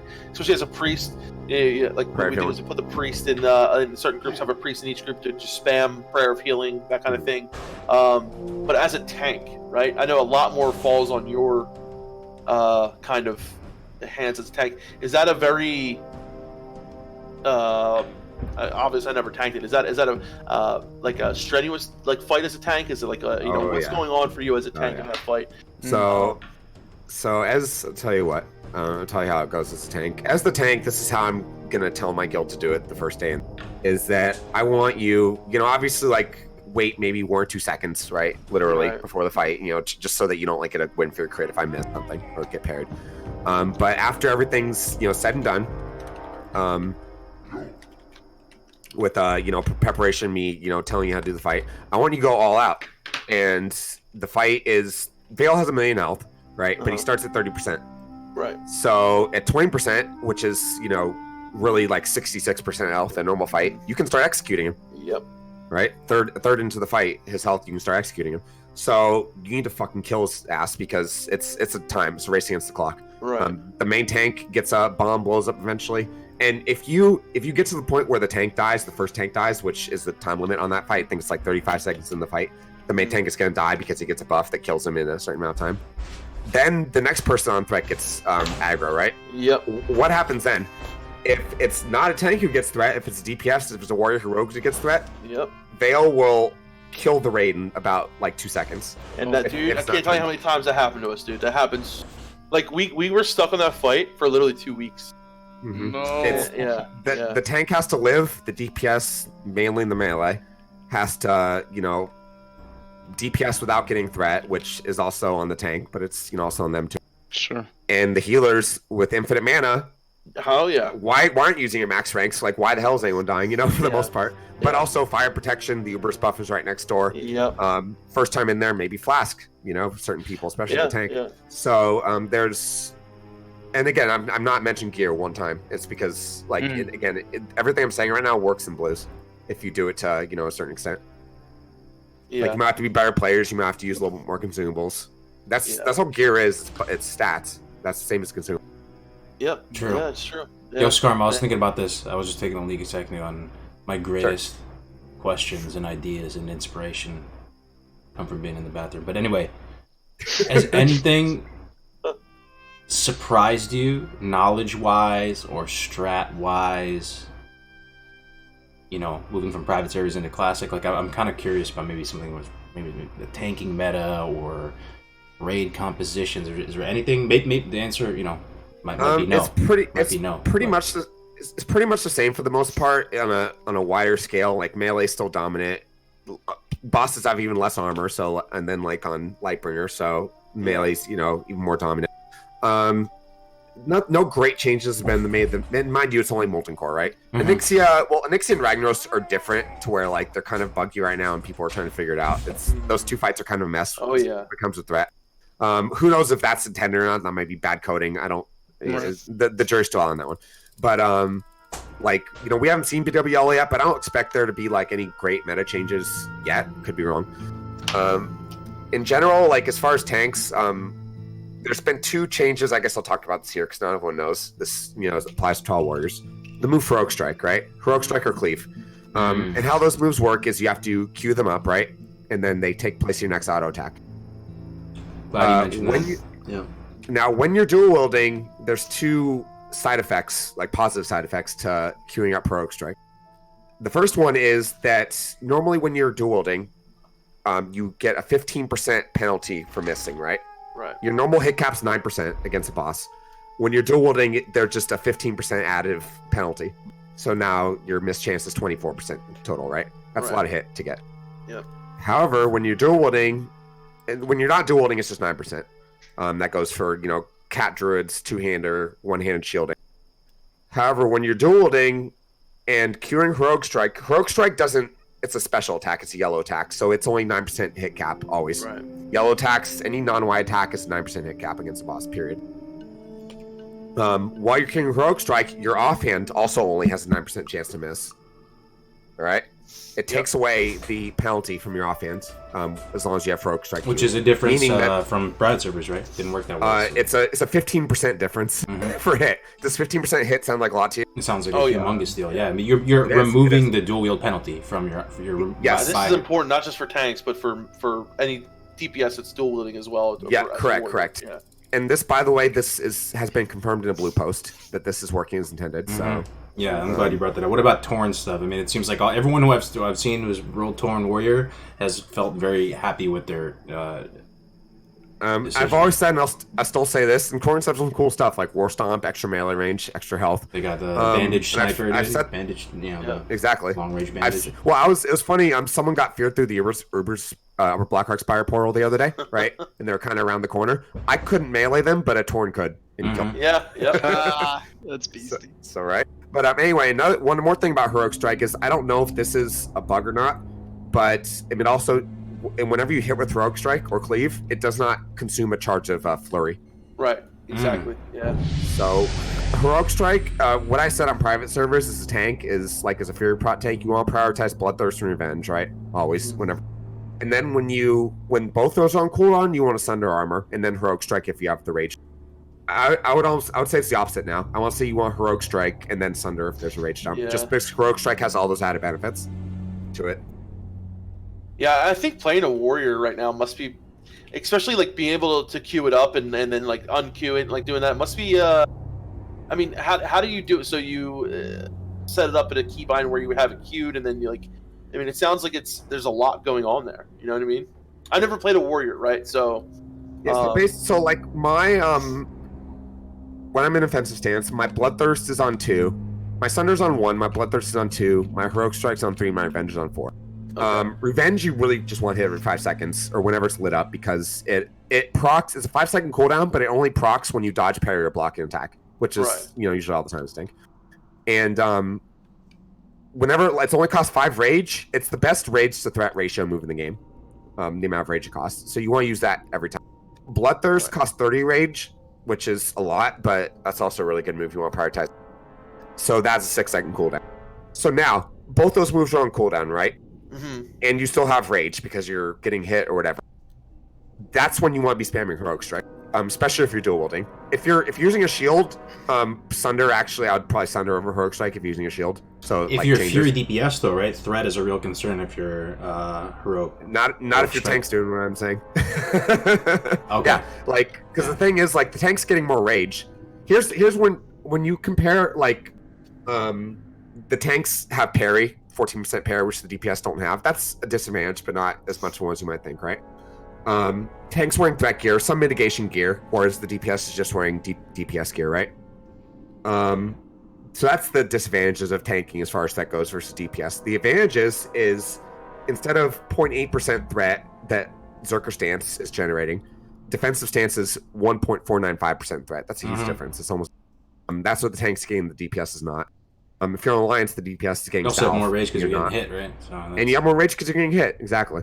So, yeah, the tank. That's why the tank should have the event. Like that's why threat is like, if you lose threat as a tank consistently, like something's. It's not your gear. It's probably not your gear. Like something's wrong. You know what I mean? Like you're doing something wrong, or the DPS is just like immediately hitting the target or something. But like there's always a solution there because on paper, like the tank should not lose threat if they're Fury Prot and if their healers are actually healing them and everything's going how it's supposed to. One thing that surprised me, Scarm, that I didn't do on private server or anything is using the necromancer type effects, as we call them, kind of colloquially. I don't know if that's the correct way of describing them, but stuff like Dragonling, the Grimoire from OE. Oh yeah, all the cantrips or whatever. They will persist. Even Bear Off Peasant Collar will persist if you swap it out. Time, right? So, now that you're at that stage right now where you're clearing stuff out an hour and change. Now's the time. So, like, we're about everybody should be using it though, right? I feel like everybody should be using it. Like, what from your perspective, even a Bear Off Peasant Collar, dude. Like, what if every one of those fucking connect, dude? I don't know, man. So that's a very good point. I'm glad you brought that up. I think you're asking like, why not use these things, right? Yeah. What's the disadvantage? And there's no actual disadvantage to using. What I think the, mental block disadvantage, whatever you want to call it, is that it's one more thing to remember, right? And the classic in a nutshell is all about, there's one more thing that I could be doing. And, I forgot to do this. I brought this with me, but I forgot to use it, right? Yeah. That's even the best players in the world, you'll hear them. You could take any raid, like Progress, their world record MC that just happened. I promise you that at one point someone said or thought like, oh fuck, I forgot to bring this or I forgot to actually the point of view Tetsu, who he was the point of view for the video. Played with him, amazing player, great guy. I noticed in Domo, and I'm not talking crap at all, none in the least. In Domo, though, before they pulled Domo, he opened trade and got a fire protection potion from someone, right? Because he's like, fuck, I must have left my... I don't know what happened. But that's like one of the best warriors in the world, best guild in the world currently, world record. And that's just one player out of 40. That's just the point of view that we saw, right? So that's what I'm saying. If the best people in the world can't keep track of every single thing, which... Because there's just too much... There's so much to keep... So... As far as that kind of stuff goes, like right now we're clear times like an hour and 10 minutes. That's probably about the point where we've like really got the fundamentals down, right? Like the basic stuff, like show up to raid quickly, sunder targets, all that crap. The stuff, basically the things that like, I don't care how much playtime you have during the week, how many consumables you have. If you're in the raid, if you're level 60, if you've trained your abilities, there's several things that you could do to improve, right? We're at that point where we've pretty much got those fundamentals down. So now, to improve clear times, to really get the most out of the game, now's when we can start looking at like, Battle Chicken, Arcanet Dragonling.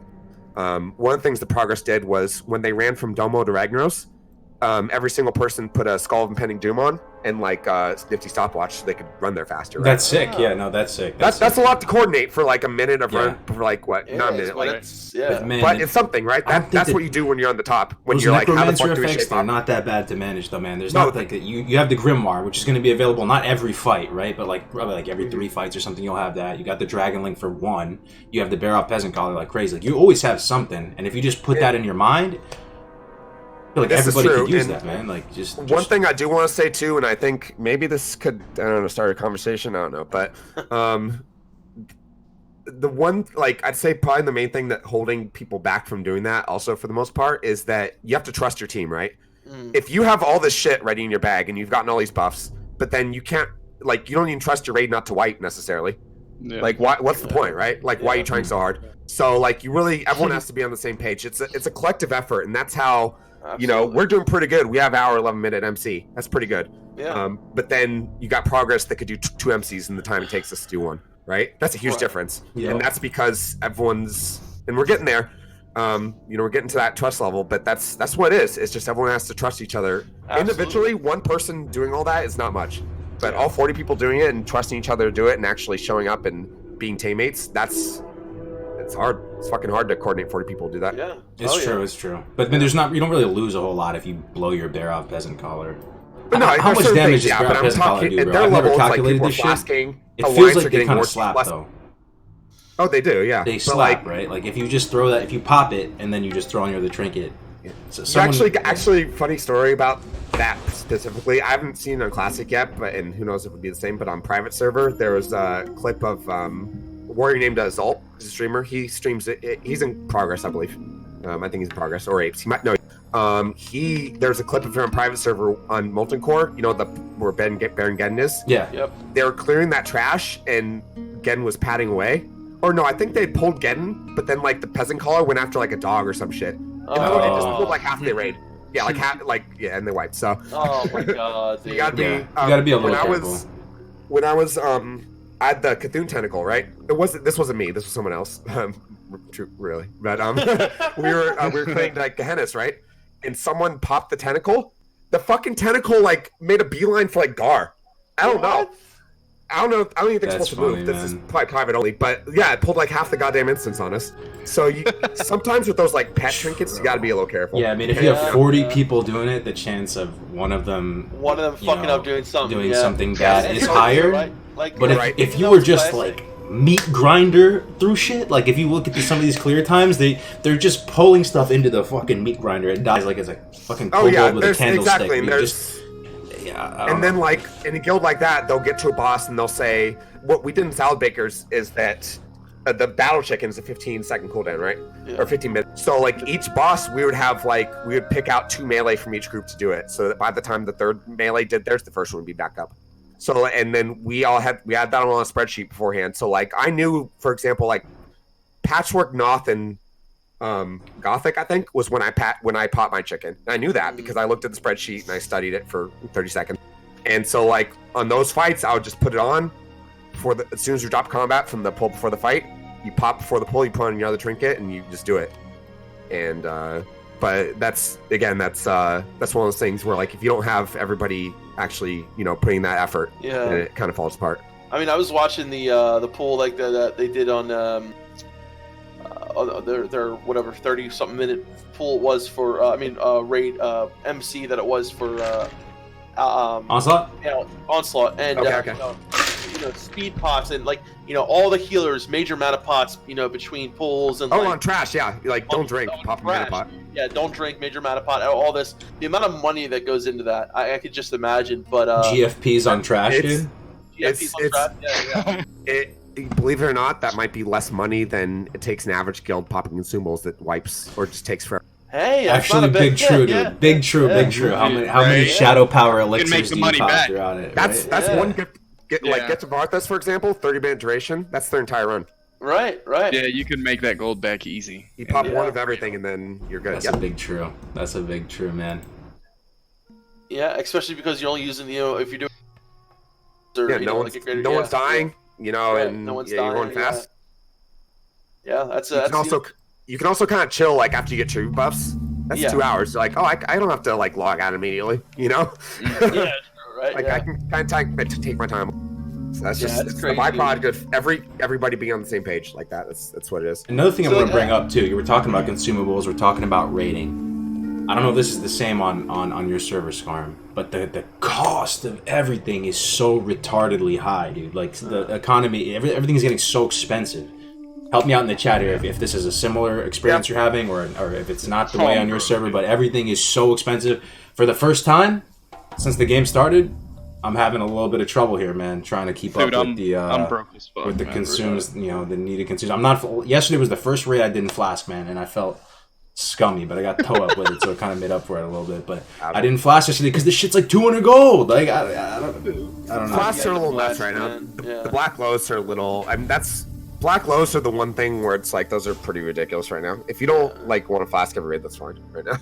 Yeah. But everything else is a little more expensive. But like I just got ready for the raid today, right? I got my stuff. I already had a couple loses, so I had my flask ready, and I took up herbalism. My warriors are herb engineering right now, herbalism engineering, and I've just been world PvPing, picking flowers, and that's how I came up with my consumables.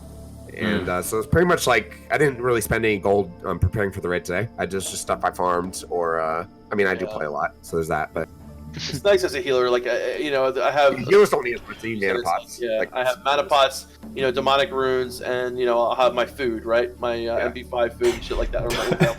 Dark runes like 10 gold yesterday. I'm like, what world am I living in right now, dude? I can't even afford dark runes. Well, you said dark runes are 10 gold. How do you make gold run Skullomance? You get dark. Right. I was just about to ask you, dude, Scarm. There's no one listening right now. Your secret's safe with us. How are you making gold right now, man, bro? Are we live still? Your secret's safe. No, we're not live. No. No, dude. There's no one watching, dude. Yeah. So actually, I'm gonna get killed by this mage. I'm Fury Power right now, I'm a warrior. But I ran Dharma East a lot and just mined the thorium. That's how I made a lot of my gold. Okay. And but what I have and this doesn't apply to everyone obviously, but I bought I have 4 accounts, right? And I had 2 accounts when the game released, but then like a couple weeks ago I decided to buy 2 more, and it's paying for itself because I'm streaming. Yeah. But I was on my warrior, level 60 warrior. Got 3 alts to level 8. Okay. Just doesn't take long. And then put him in Raid Char Chasm. Yeah. 1 each account, right? And then my warrior. And then I invite a 5th person like a guildie, just to fill up the group. So you actually get more experience when it's a full group. Did that to 14, did SFK. Did that to 21, did SM. Did that to 35, did ZF. Now the priest and the mage are 44. So from 21 to 44, just SM and ZF. Took a while. That's 23 levels, right? But in that amount of time, I'm just from looting and vendoring, the loot from the trash bombs, I made about 800 gold. I did the exact same thing, Scrum. I didn't make that much gold somehow, but I did the exact same thing. I'll be right back. SM was like 20 gold an hour, and ZF was like 30. I was on a warrior, by the way. Even RFC, bro, was like 20 gold an hour, bro, if you loot everything in vendor. It's somehow, or like 50. I think it's exactly. Yeah, it's like 20, right? Or like I got I didn't get one of the good weapons out of SFK, but I got some BRE blues, right? So you get those, and that will you can sell those. And I'm not even including those in the calculation. Thing is, though, man, I'm kind of. It was in a similar boat, Scarm. I thought it was like kind of the keys to the Lambo when you had multiple accounts, and I pretty much only multi-box with a mage following me around all the time. It kind of fucked me up, though, man. I can't appreciate the game in the same way, because where does it end? Like, what I asked before on the last stream is, like, where is that line in the sand? Like, when you solo MC with 40 people, like... Well, I mean, right. I'm stopping at 4 accounts. The reason I picked 4 mainly is so I could summon myself, right? Yeah, but see, even at that point, though, that's... I was doing on private where you can make accounts for free, and then people that quit the game just give you their accounts. I had a ton of 60s and summons access, and I was raiding Nax for like a year, not needing gear, loving every minute of it. I don't know. So it's different strokes for different folks, I guess. But final form is when it's like the game becomes StarCraft and it's like an RTS and you're controlling an army of 60s. Well, and that's the thing. It's just like I'm not always gonna. I'm like right now. Normally like I'll play just one account by myself just because that's the multi-boxing is mainly just to make things more convenient for my main. I guess you could say my warrior. Yeah. You multi-box sometimes, but then like because male's an hour, right? What if you just run up to your main and trade him whatever he needs, right? What if you could summon yourself somewhere and just get ready for a raid? So you don't always have to use it, and I mean, I guess that's self-discipline right there. But it's nice to have it. That's how I feel you though. I mean, that's one thing I wouldn't change though if I had to do it all over again for whatever it's worth. Rapidly leveling a mage alt after leveling your main, especially your warlock, was incredible play. And if like fresh classic, my first character probably gonna be just speed level and then level like my warrior and my druid. Yeah. By doing. Yep. No. Yeah, it's smart, man. Yeah. But again, then you cross that line in the sand where it's just that you feel weird about shit, dude. Like, when sometimes I'm sitting here, I have 3 accounts. I have account here, account here, account here. I have foot pedals. I'm fucking playing with some weird janky fucking program that play multiple characters at the same time, and I'm like, yo, what am I doing right now? Like, what happened to just playing in the Turn it into interesting content. Turn it into interesting content. Like, because I mean, you can own with that kind of setup, right? Just get good at doing it, and yeah. It's like, when does technology go too far? Sometimes I tap myself to 1% health, duel myself, polymorph myself, heal 6k health in like 8 seconds because I'm a fucking SL warlock, and I'm like, why am I doing this? Is this allowed? Should be allowed? You're a gamer, bro. I don't know, man. I think they should ban multi-boxing, but they won't. It's money, money in their pocket. Yep. I mean, that private server did ban multi-boxing because you could just make accounts for free. But I guess the trade-off. You're paying more money. Not everyone's willing to do it. On a mass scale, if everyone was doing it, I think it'd be a problem. But just because of the paywall, I don't think it's ever going to be a mass scale thing. True. And I think the few people will do it. Like, I think it's fine, honestly. So you're doing DM East jump runs and just mining the Thorium? Yeah, and then looting the herbs and then vendoring the stuff. And I was doing it with that was my phone. What I was doing before is what do you call it? I was doing me and my druid. I was healing myself and my druid and doing it my warrior, right? And then I couldn't quite 2-man it because of my gear, so I had a third person like a DPI, like a warrior rogue. I would sell a satyr's bow for like 10 gold, a cheap price. Just like really the idea was them help me kill the stuff, right? And then and then the agreement was like I do everything else, I mine and everything. So, but my shaman's level 54. Warrior Shaman DMA is easy because like you have Wind Fury and Ground Tome and all kinds of other things. So once my Shaman's 60, which I'm mining on my Shaman now, I'm just gonna solo it. Wait, Shaman? Oh, you mean Warrior Shaman? I'm sorry, I thought Warrior you said Shaman, yeah. Solo DME. So I was like, what? Yeah, right. Yeah, no, not quite. But and then by myself, not having to split the gold with anyone, DM East is about 100 gold an hour. Wow. Yeah. Yeah, I've just been doing lasher farms with herbalism. I still make 50 gold an hour about. Yeah, especially if you convert the stuff into potions. That's where you actually see. That's what doing a lot of the Gromslets. I'll make like I'll have rage pots with. Oh yeah, that's awesome.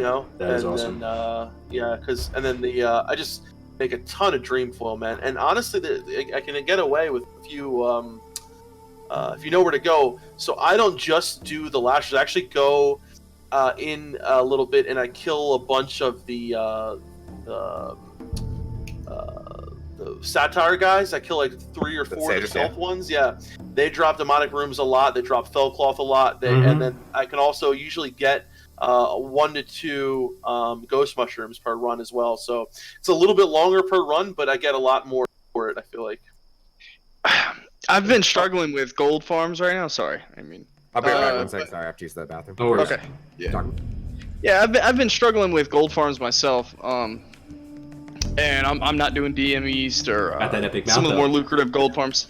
I got the Epic Mount because somebody gave me a loan. Dude, I literally paid the 1,000 gold loan off yesterday to Dustbone. I kid you not. So it's been slow, man, making gold. But I don't know. I don't want to do DM East, bro, and farm gold. Like, obviously, there's consequences to that, right? I don't have sappers on farm. I don't have all these things. I don't ever have flasks. I can't ever pot. I don't walk around with faps and lips. So yeah, I'm paying for it, right? I'm not paying for the. I'm not putting in the time to be able to have the luxury of having all those items, right? So that's big, but I'm fine with that. If for some reason, maybe because Battlegrounds haven't come out and I don't need all these consumables, I've been all right. You know, it's not how I necessarily want to experience the game. I don't like farming gold in general, but I just want to bring to light the one time. Oh man, I had the most fun making gold, and I don't know how I got people to buy into this.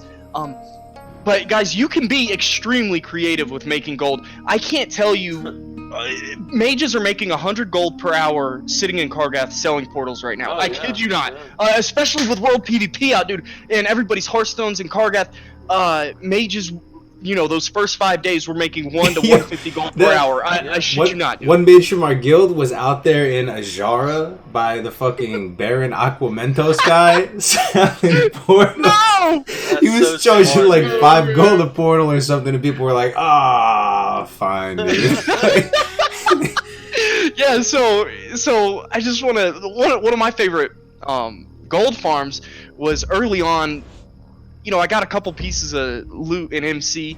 I had my Warden Staff. I was a beastie-ass tank at the time. In Druids, they ramp up really quickly in their effectiveness as a tank. And it was one Saturday morning, I just put in trade chat, hey, I'm selling my tank services. If you want to come in, you get all the boss loot you need, but if there's anything you don't need, I get it. So I mean, it was on group loot, but I took all the greens, I took all the blues that nobody needed. Dude, my group composition was 3 mages and a priest, and we were in Skolo. Oh, dude, for like 6 hours, I was making like 150 gold per hour. I literally dropped herbalism. I got enchanting just to disenchant all the blues. That were like 97 silver a piece. It was insane how I got people to agree to this agreement. It was unheard of, right? That's and so the I just way want to to do it, express. That's a good way to do it. It was beastie. I just want to express. There's so many ways to make gold. You can be extremely creative. To get a good tank in your group, man, I would pay that, dude. Either to assure that it wasn't a stuffed 2-hour Skolomance disaster clown fiesta, like, and just had some tank that does this for a living, like, oof. Right. Oh, we did it for 8 hours straight that Saturday, and it was, and dude, I had the best composition, 3 mages and a priest. So it was the god comp. But has anyone else had like creative ways to make gold like that? I don't know. That's selling that's a my highlight power for me. infusion. That's one way. Yeah. Shut up. Selling power infusion. I buy power infusion. You mean Parson Fusion, right? There you go. You mean Parson Fusion? Parson Fusion, right? Yeah, Parson Fusion. 25 gold. Just slip it under the napkin, dude, and just toss him the old salute, man. And you just get that Parson Fusion whenever you want, dude. Why do you think I want power infusion spell? Now once we get Toep, you know, I just wink over at my man Jay Reams, and I'm like, you know what to do, man. You know what to do. I mean, hey, dude, that's legit. Someone's got to get it. Yeah. Yeah, Cargos, how's it feeling right now, dude? Because I'm not playing nearly as much as I was the first month or two.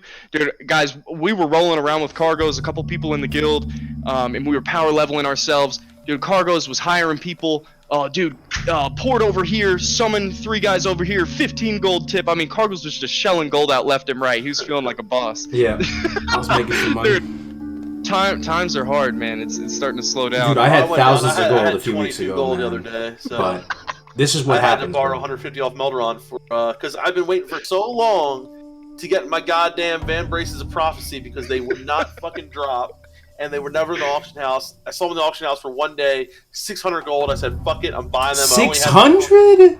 600, dude.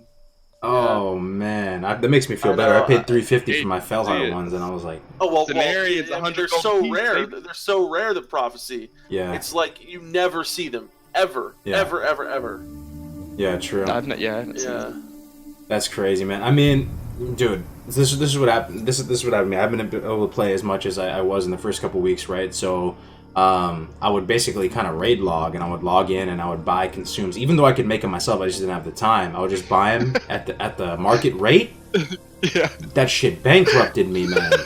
It's so expensive. Flask was like 175 gold. You do that for a couple weeks in a row, man. Like, I don't care if you have a couple K saved up. Like, you will go broke. So I mean, I'm not totally broke. I still got it. You know, I probably have like 700 gold now or something across all the characters. Dude, I got like 50 gold. It's sad. I'm back up to 64 right now. So, but I owe Meldron 155. So. Damn, dude, he's in the chat right now. Like, yeah. Oh man, dude. I'll tell you what, it feels good to be debt free, man. I was in the hole for a while. You gotta be debt free. I was in the hole for like. You can gamble for gold too. That's amazing advice. Yeah, you should totally do that. Just roll for it. Yeah, Grace for Days knows all about that. Yeah, what about Def Camp saw me 2 times, and we do it in /say. In Ogremar, and 2 different times Def Camp saw me gambling with this random dude, and we happened to be in voice chat. He's like, "Damn it, Gracie, you gambling again?" And then they left. We were in raid, and we were taking a bathroom break, and Wolfgar was like, "Hey, anybody want a death roll?" I'm like, "Hell yeah!" So Def Camp's gone, and he comes back, and I'm like, "Oh shit!" He's like, "Gracie, you gambling again?" I'm telling you, man. The reason I worry about, I know a guy did mythic raiding with Kigo right back in Legion, who was addicted to gambling gold. I lie to you not.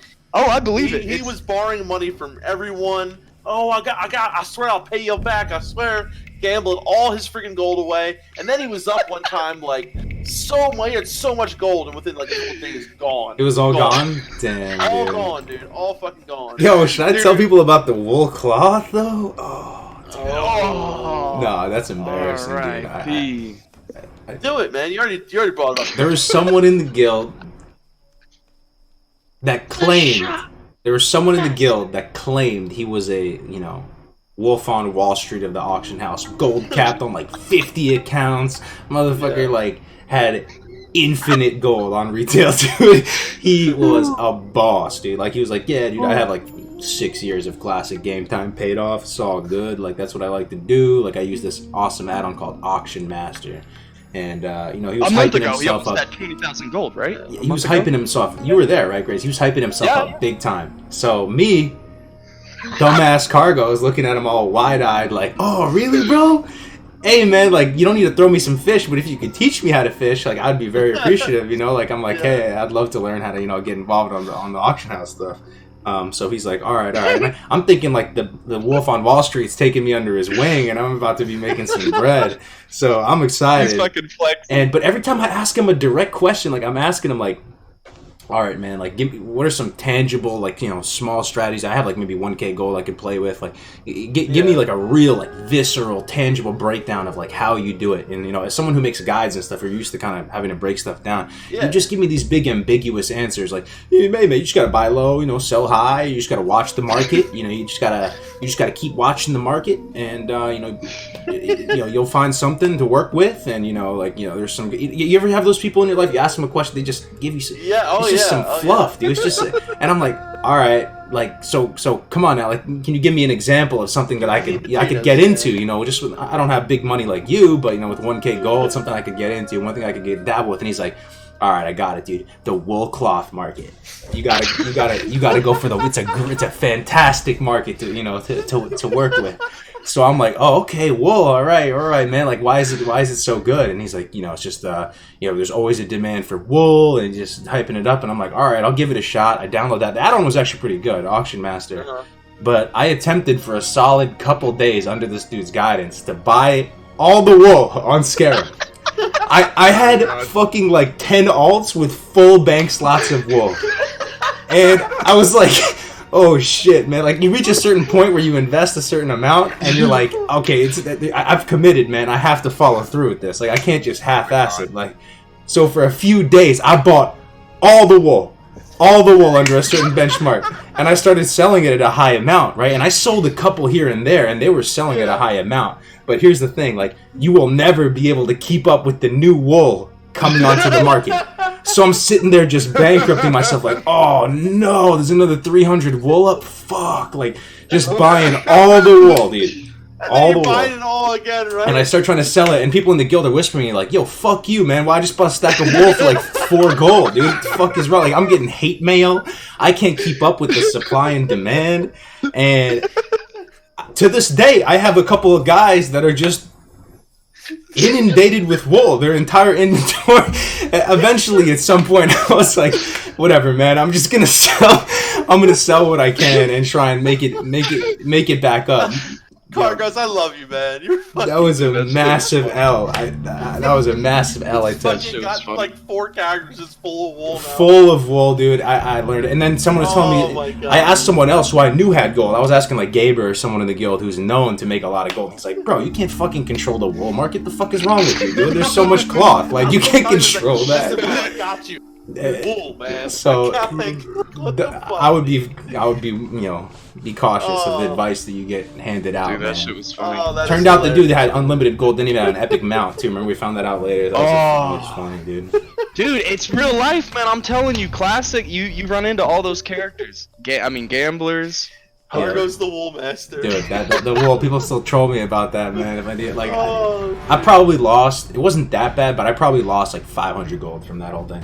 Learned a valuable lesson, though. Learned a valuable lesson. Yeah. That shit was funny. I love you, Cargos. Oh, yeah, dude.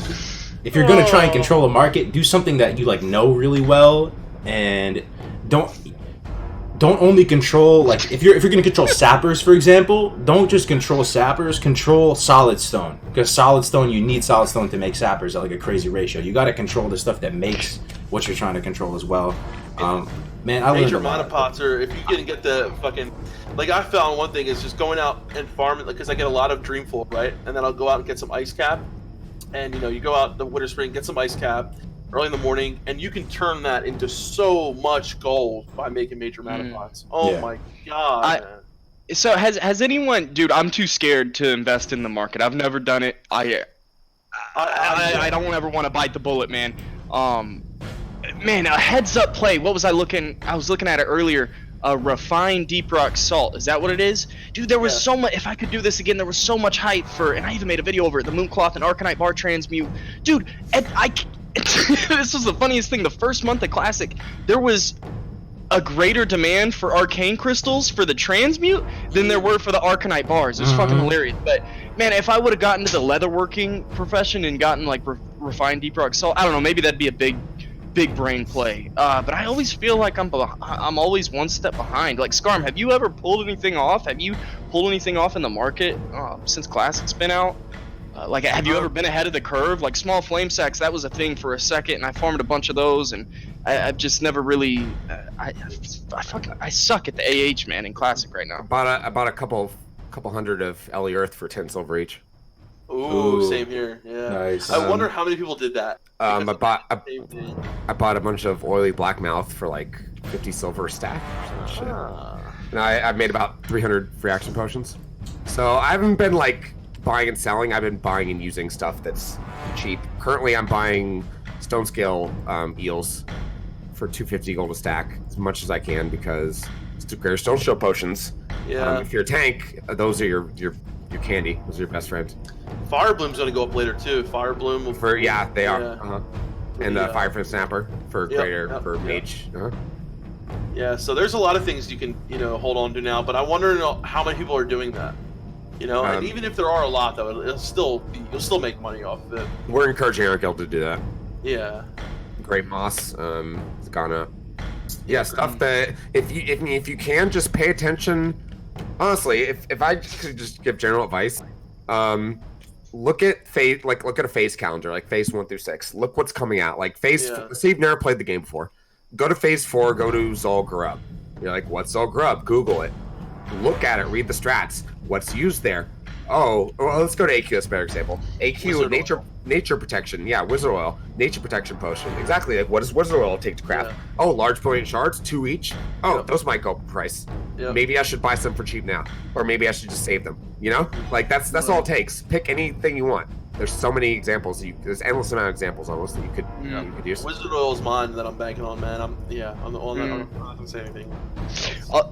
It's weird, man, because I always see Cargo's freaking farming, and I always see everyone else is always farming gold. Dude, the best way for me to make gold right now is running Strat Live. It sounds whack, but dude, all of a sudden I run Skolo too, man. Yeah, I run a couple dungeons for 2 or 3 hours. All of a sudden I got 150 gold. I'm like, oh shit, how'd that happen? Yeah, like you just get gold by playing the game also. Right. Like, by doing something you enjoy playing the game, you get gold. Quests sometimes too, you know. Like, how do you lose gold playing the game though? I have some opinions. Fucking PvP. burn through your consumables like too fast for no reason. Like I don't know. Yep. I burn through. See, I've made a lot of mistakes, man. I've made like that on day 1 of PvP. I don't even want to.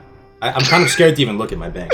See, what are you making? Like 10 silver if you fucking get the body, like, you know, in a battleground. I was blowing sappers on like 3-man groups and stuff, dude. I was just like ripping it with every consume. Like I just, oh man. Because you're not making any money when you're getting honor, right? You're not making shit.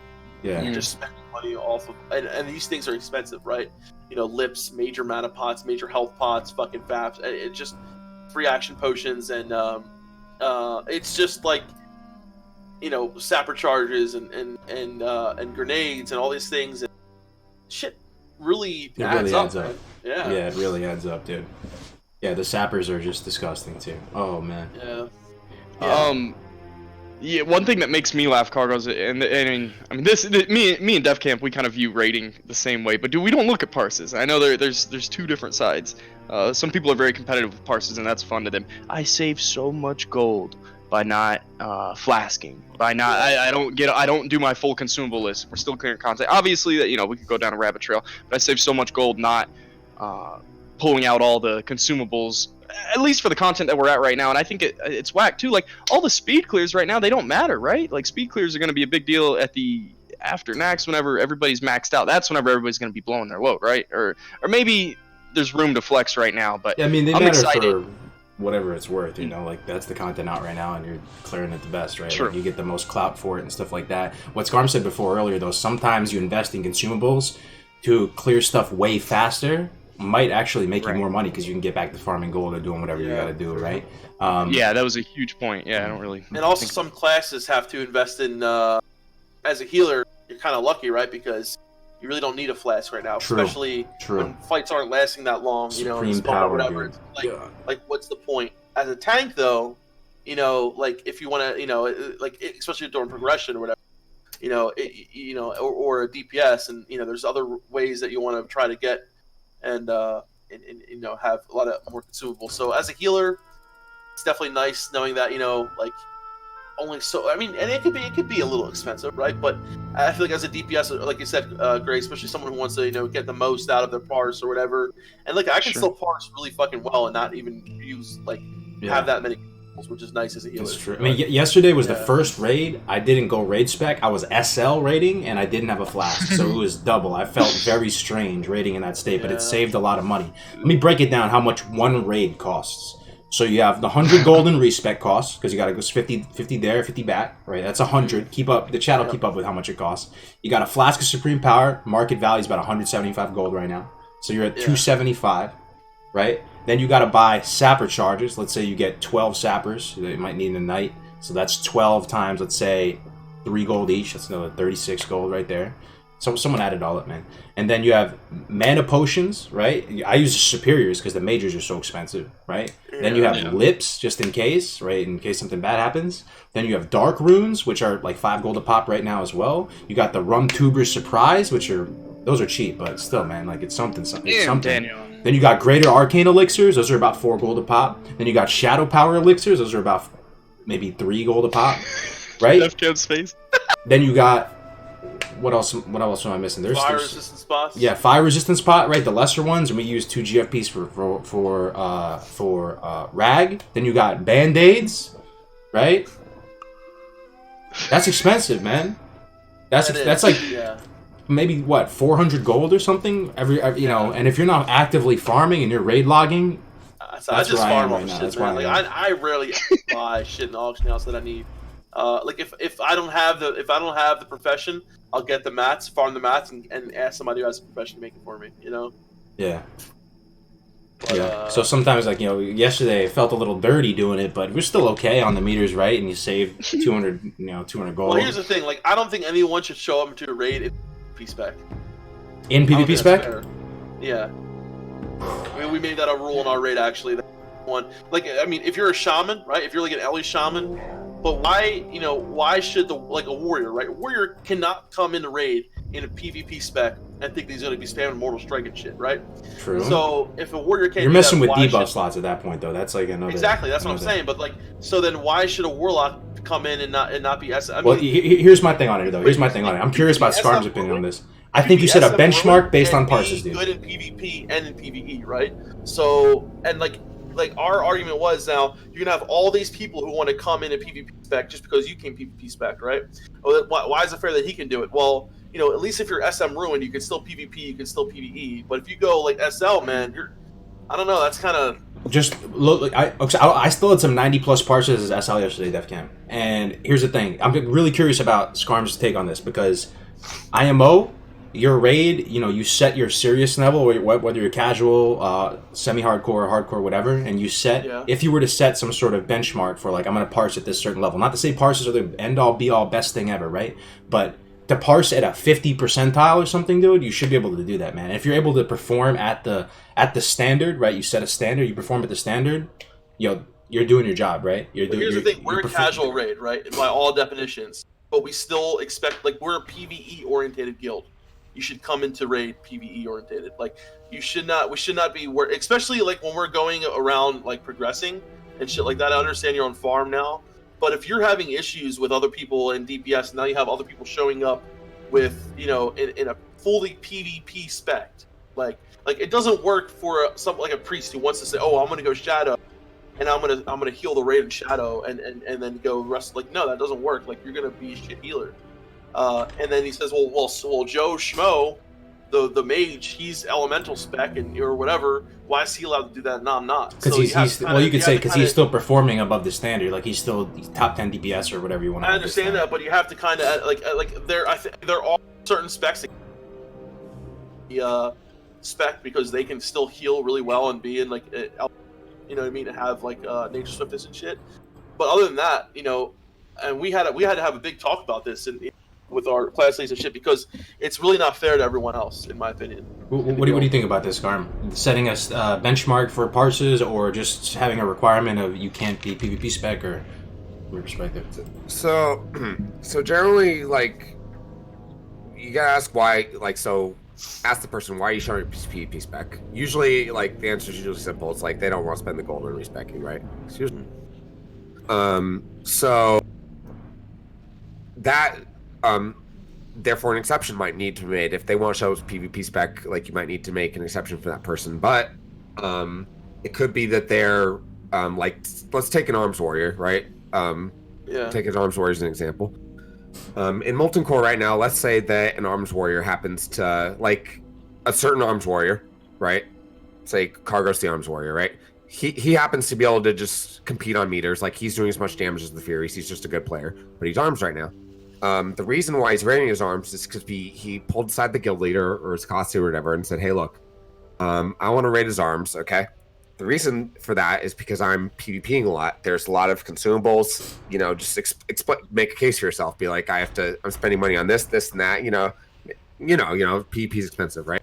I plan to rank to X amount of, the higher the better as far as your argument's concerned.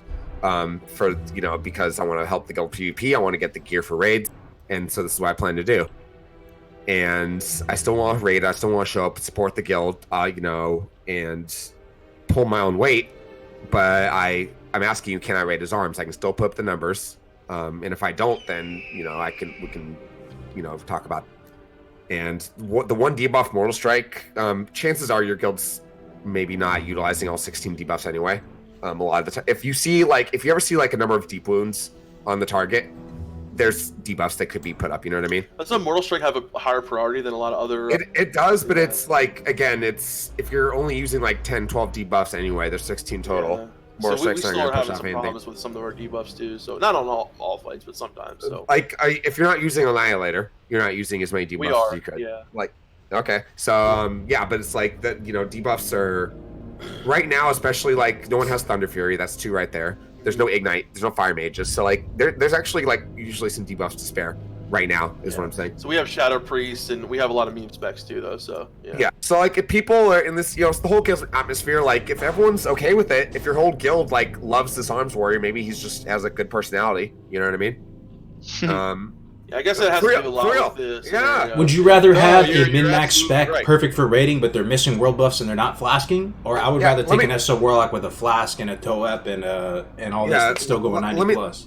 Let me tell you something. We were farming Nax on Lightbringer, right? In my guild last attempt. There was this paladin in our guild named Dallas. Dallas was a rep paladin in Nax.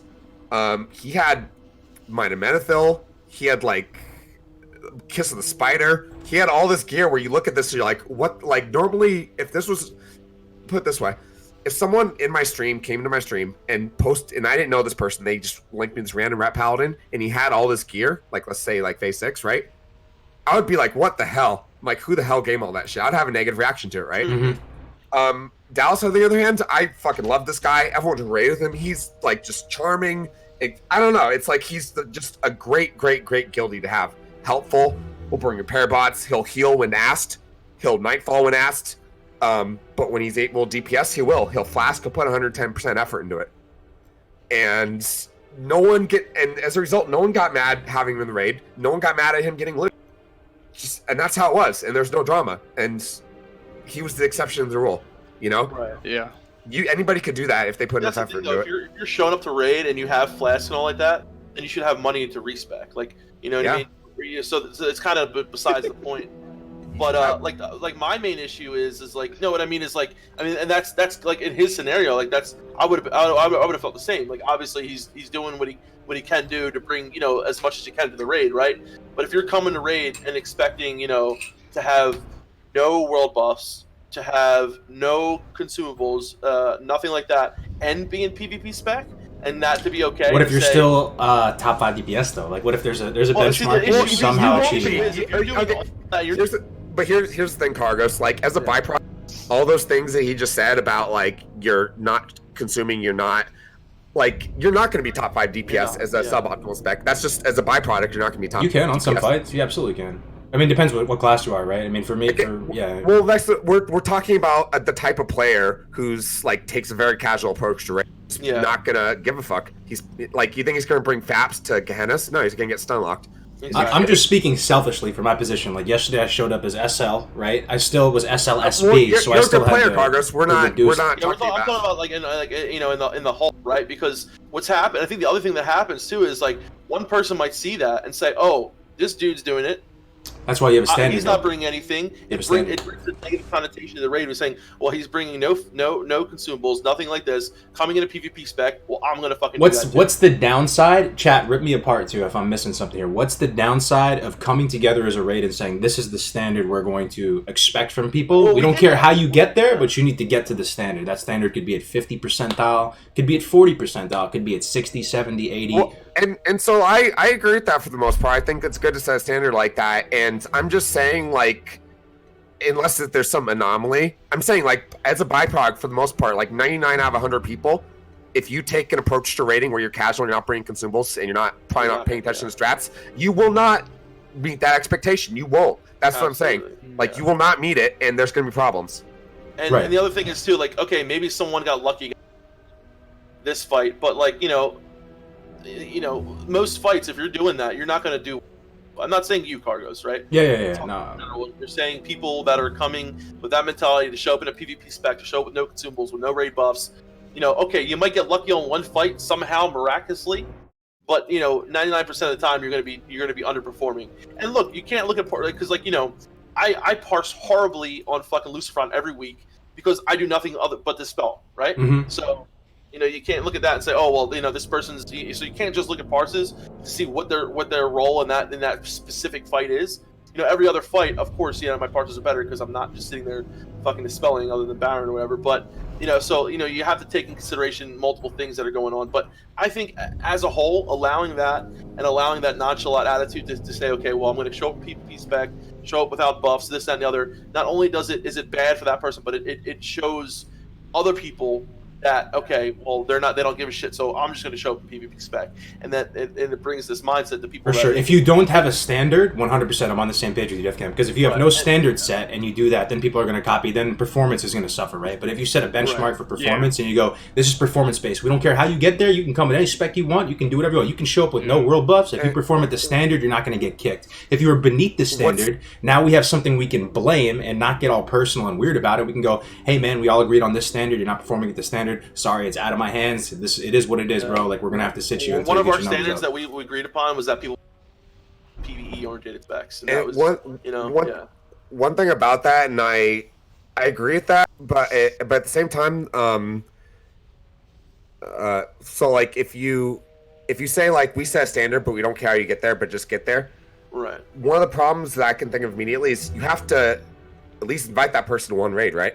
To try, how else are you gonna know if they're gonna meet the standard? You can't just guess that they're not. Exactly. So you have to at least invite them to one raid. And in a lot of guilds, if your fellow guildies, you're in Molten Core, right? You're staring at the two Molten Giants you're waiting to pull. People are kind of checking each other out. Oh, new warrior. You can inspect this guy. Oh, this guy's a two-hander. He's arms. I can see that because of details add-on. Yeah. He doesn't have any chance. He's not using consumables. Immediately you're gonna get a bad taste in your mouth, and that's probably gonna negatively impact the raid atmosphere. Like, people are gonna start talking shit, making comments. I've seen it happen all the time. So that's in that case, though, he may be a little bit.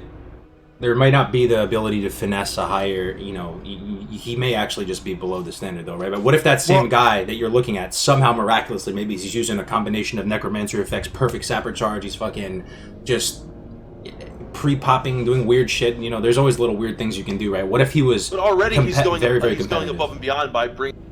Because the thing is, like, it's like it's like you start the basics. Like, the basic is like getting good gear, getting enchanted, getting like your elixirs. Then like your more advanced strategies, like sappering, sweeping strikes, having an actually good rotation. Like, it's like nobody. I've never met anybody who lacks the base but has like the what's at the top. Like, how I've never met anyone who does these advanced tactics but lacks the basic knowledge. It doesn't make sense. Yeah, it's like not knowing how to do long division, but you're a master at algebra or something like that. Yeah, so that doesn't happen. Yeah. The only reason I'm bringing this up is to bring it back into a practical sense. Is I know a lot of people who are interested in PvPing and maybe don't have a ton of time. It's very difficult to support, from a bankroll perspective, the respecs in addition to flasks and stuff like that, right? So if you can come as PvP spec, you still have that knowledge and the ability to finesse good parses and contribute the whole way through. You can compromise though, because there are specs that are good at both. There are, and look, and here's the thing. Look, if your goals, all right, if you just want to raid, right, and I've done last Saturday, right? I did a Molten Core pug on my server, right? I looked at class balance. I barely looked at specs. I need this many healers, this 3 tanks, the rest DPS, this amount of classes, 2 hunters, warlocks for curses, and I just invited people. I didn't look at their gear. Shamans, I didn't really care what the spec shamans were. I just wanted their totems. Yeah. And we cleared it in 2 hours. Cleared it in 2 hours, right? Mm-hmm. There's guilds who clear MC in 3 to 4 hours, which is twice as long as that. Yeah. Join a guild like that. Those are the kind of guilds where you can join as PvP spec. It's going to take longer. That's the trade-off, right? Exactly. That's the trade-off. It's going to take longer, but guess what? You can probably join, like a rep pal can join that guild and get a 2-hander. Right. I think in those guilds in particular, though, Scarm, because in a lot of the guilds that you're running and some of our top raids, you guys all take a ton of pride in your play and you want to be the best. Especially in the more casual guilds, I think it's important to have some sort of objective standard, so that way it doesn't feel like you're calling people out and either embarrassing people or having those. Yeah, my whole thing is I get pushback every time I bring up the idea of parses because to over obsess about it and fixate on it could be problematic, right? But at the same time, having they're very useful in the sense you can set an objective standard because you're performing. Absolutely, and that's what we do with them too. And you don't want to call anybody. And one problem with that for certain guilds is, I'm not trying to just come with negative, but one problem with that is that raids are 40 people. If you have an objective standard, and if it's objective, I would assume that would mean like if you don't meet the standard, you don't raid with us, right? You're there, here you're not. So can you find 40 people who will meet that standard, proper class balance? And if you can, the great, standard's like 50% though. I'm saying, imagine 50% parse was the standard, right? That's where it becomes. That's where if you're below 50%, we've agreed collectively that you're wasting people's time and money. Okay, great, yeah. And if you can find 40 people that meet that, then great. That's not some guilds, they fall apart before they even put together 40 for Bolton Core. Yeah. Anyway, no, it's like practice good fundamentals. Like you want to have consistent core values in any guild.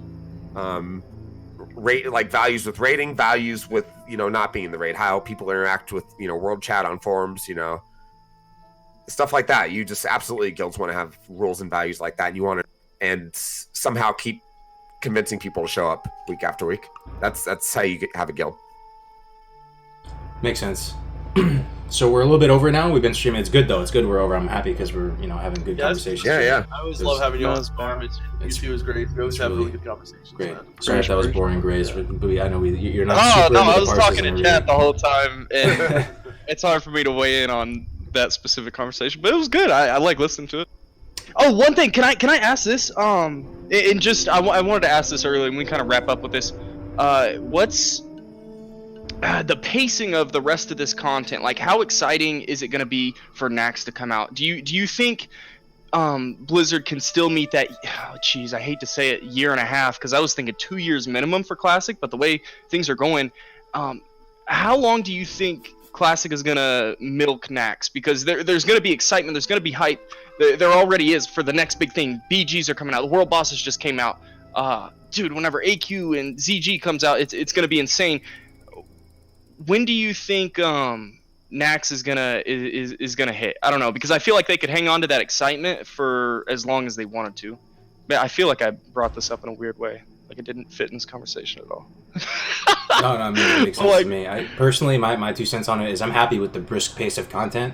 I am playing Classic, I'm happy with the idea of fresh, and then from them learning from this first wave of servers and producing more servers that are more accurate or finer tuned based on community feedback and all that. But I see more issues with keeping the content stale for a longer period of time than I see issues of briskly pushing it out. I feel like there is a risk if it drags on too long that it just fizzles a little bit. I don't know.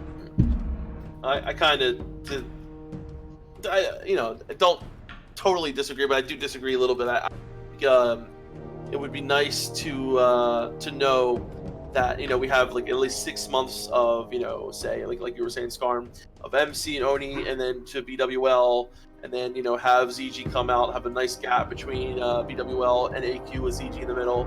And I look forward. I want to be playing this game for another year and a half, honestly. And yeah, me too. I really don't want to rush things. I think playing at a nice steady pace. I want to enjoy the time that I have. I want to level some alts. I want to play my alts up. And I'm really excited for Nax to come out, but I can wait. I want to enjoy the time that we have. How about you, Skarn? Yeah, I mean, I could play Classic for longer than that probably. For me, I could do Nax forever, until like, just to give an example, the server my YouTube videos are from, my private server. That server, for about a year of raiding time, server had like a couple hundred people in it between both factions, right? That server, not a lot of PvP, it sucked, but you could still raid. That was why I was playing, right? That's why I was playing the game to raid. And you can still do that as long as you got 40 people. And so that's what we were doing. It was amazing. I could keep doing that for a long time. And I'm in no rush for Nax because I could just keep playing the game, but I can't wait till Nax comes out. My guess, the reason I bring it up, and my own concern is I want to have, because we're in MC right now, we're gearing everybody up. I don't want the raid content to come out sooner than whenever my raid is ready for it to come out. Like we're gonna be getting gear every week. I don't know. I just want the gear to be relevant The Gears R is going to be whenever relevant. phase it comes out. It will. Like, Yeah. people run MC in Phase 6 because Warriors want bindings.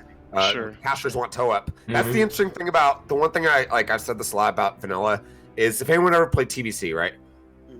In raid and TBC, let's say you got to Sun War, got to Black Temple.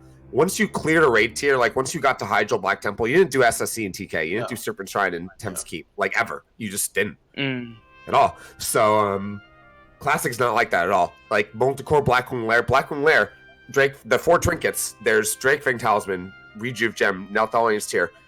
You can fill a raid with those behind those 4 trinkets. Onslaught Girl off a rag. And Onslaught Girl, yeah. Like I don't like by design or not. I don't know. From a PvP perspective too, man, there's plenty of stuff to choose from inside MC. Like Tier 1 gear is sick for PvP for a lot of classes. People want alts. Like, what if you were on alt in Phase 6 and you want some Tier 1 on it? Exactly. And you're a good player, but like, hey, no shit. Y'all making me feel good, leaving things off on a good note. You know, this episode kind of was started because all this content is coming out pretty quickly. But yeah, I'm glad y'all. I love that about Classic I'm WoW. optimistic. Yeah. Last closing thoughts, guys. What do you in the chat answer? Do you think it's I don't know what's the best way to structure this question. You excited about BGs coming out? You think it's the right decision for BGs to come out in 3 weeks? You guys happy about that? Maybe. I think probably all of us are thinking it's a good decision. I don't know. Would you guys agree? Like, I'm excited for it. I think it's going to. Unfortunately, there were Pumped. happened because of how the game was launched, and with the servers not being perfect and things like that, and a lot of people complaining about getting ganked and this and the other. So I personally, like I said, I'm going to enjoy doing BGs. I can understand both sides to it. I really can, but I personally am looking forward to doing some BGs. Yeah, but so sorry. You wanted more of a delay until the time came out. I didn't mean to put words in your mouth there. Is that your opinion on it? You wanted more time for this Phase 2 to roll before Phase 2.5 comes out? It's hard for me to say. I mean, in a perfect world, yeah, but then you have to look at how the game came out, right, and how everything happened, right? So, like, in a perfect world, I would have loved to seen a longer Phase 2 with more world PvP, but I don't think what happened in the way that it happened kind of allotted for that. You understand what I'm saying? Mm-hmm. I don't think that we really had that option with with the classic that we have. I mean, it could have happened, yeah, but I think a lot of people are upset. So that's kind of my get of it, I guess. I'm really excited. I could say something crazy here, but it's kind of felt like classic, and it's the way it's produced results on Twitch. A lot of people have said maybe they're pushing content out because subscribers are falling, like viewership is going down, so we need to put the next new big thing out there. So I'm really excited about BGs. I don't care that everything that's happened up to this point, yeah, it's happened kind of quick. Maybe I honestly think, and I won't say this for a fact, but I'm pretty sure if you go back to the vanilla timeline, it's faster than how content got released originally in vanilla. But I'm okay with it because I think once we hit this point, once BGs come out, I think there's going to be tons of things to do. Dude, you're always going to be able to fire up a stream and watch people do Battlegrounds. Battlegrounds It's a good point, Grace. Everyone's taken care of to some capacity, right? The PvP, you're mentioning it, Scar, and the people that are whining about whatever, everyone's going to effectively sort of be shut up to an extent. You got world PvP, you got bosses, you got raiding, world bosses, raiding. I mean, you got something for everybody to do, right? And so hopefully this will give Blizzard a chance to slow things down a little bit, which honestly, I think the majority can agree they'd like things to be rolled out a little bit slower. So up to this point, I'm kind of skeptical. It's a little scary. Things, are out super quick, and it looks like, Classic's going to be done in a year and a half, but I think things are looking up. I'm feeling good about it. Battlegrounds in 2-3 weeks. Thanksgiving next week. What do you think, Scarm? How are you feeling? Yeah, as long as, like we said earlier, I think BWL late February, which is 6 months after launch, I'm happy. So far I'm happy with everything they've done so far on a large scale, for the most part. Not 100% of the decisions, but I'm happy with how things are going so far. I'm happy Battlegrounds are coming out. If BWL comes out about late February, I'll be happy with that. Nice. Sounds good. Well, thank you very much for all of your time today, guys. It's really appreciated. Scarm and Grays, man. I'm gonna put their links to their channel, and can you put your channel in the chat, Grays? if you guys like GMA, you want to support GMA, you want to see more content, please make it worth the guests' time by subscribing to them and supporting them as well. So Scarm stuff is in both Twitch and YouTube, especially you guys on YouTube. I put his Twitch there, so if you guys watching on YouTube, that might be a nice little thing you didn't know about on another platform. So. I'm streaming in about 4 hours, guys. 4 hours from right now. And both these guys have amazing content. You're gonna want. Absolutely. We're raiding tonight. Yeah. I'm raiding Fury Prot, main tanking, dual tank, Molten Core. Oh, nice. Yep. I'm getting world buffs as we speak. It's gonna be flasking, all that. It's gonna be a great time. Nice. Do you want to host now, Scarm, if you're going to stream, or no? No, I have to leave the house for like a couple hours right now, but then I'll be back and then I'll be streaming. So yeah. Okay, gotcha. Thank you. We're gonna host someone smaller right now, Mausen. Any final thoughts, guys? Everyone good? I just had a great time, and I want you guys to go ahead and check out Scarm and Grays, and you guys know, Meldron and I have our channel, so just keep on grinding. That's it, baby. Absolutely. Thanks for your time today, guys. We'll see you next week on GMA 35. Have a great one. Peace.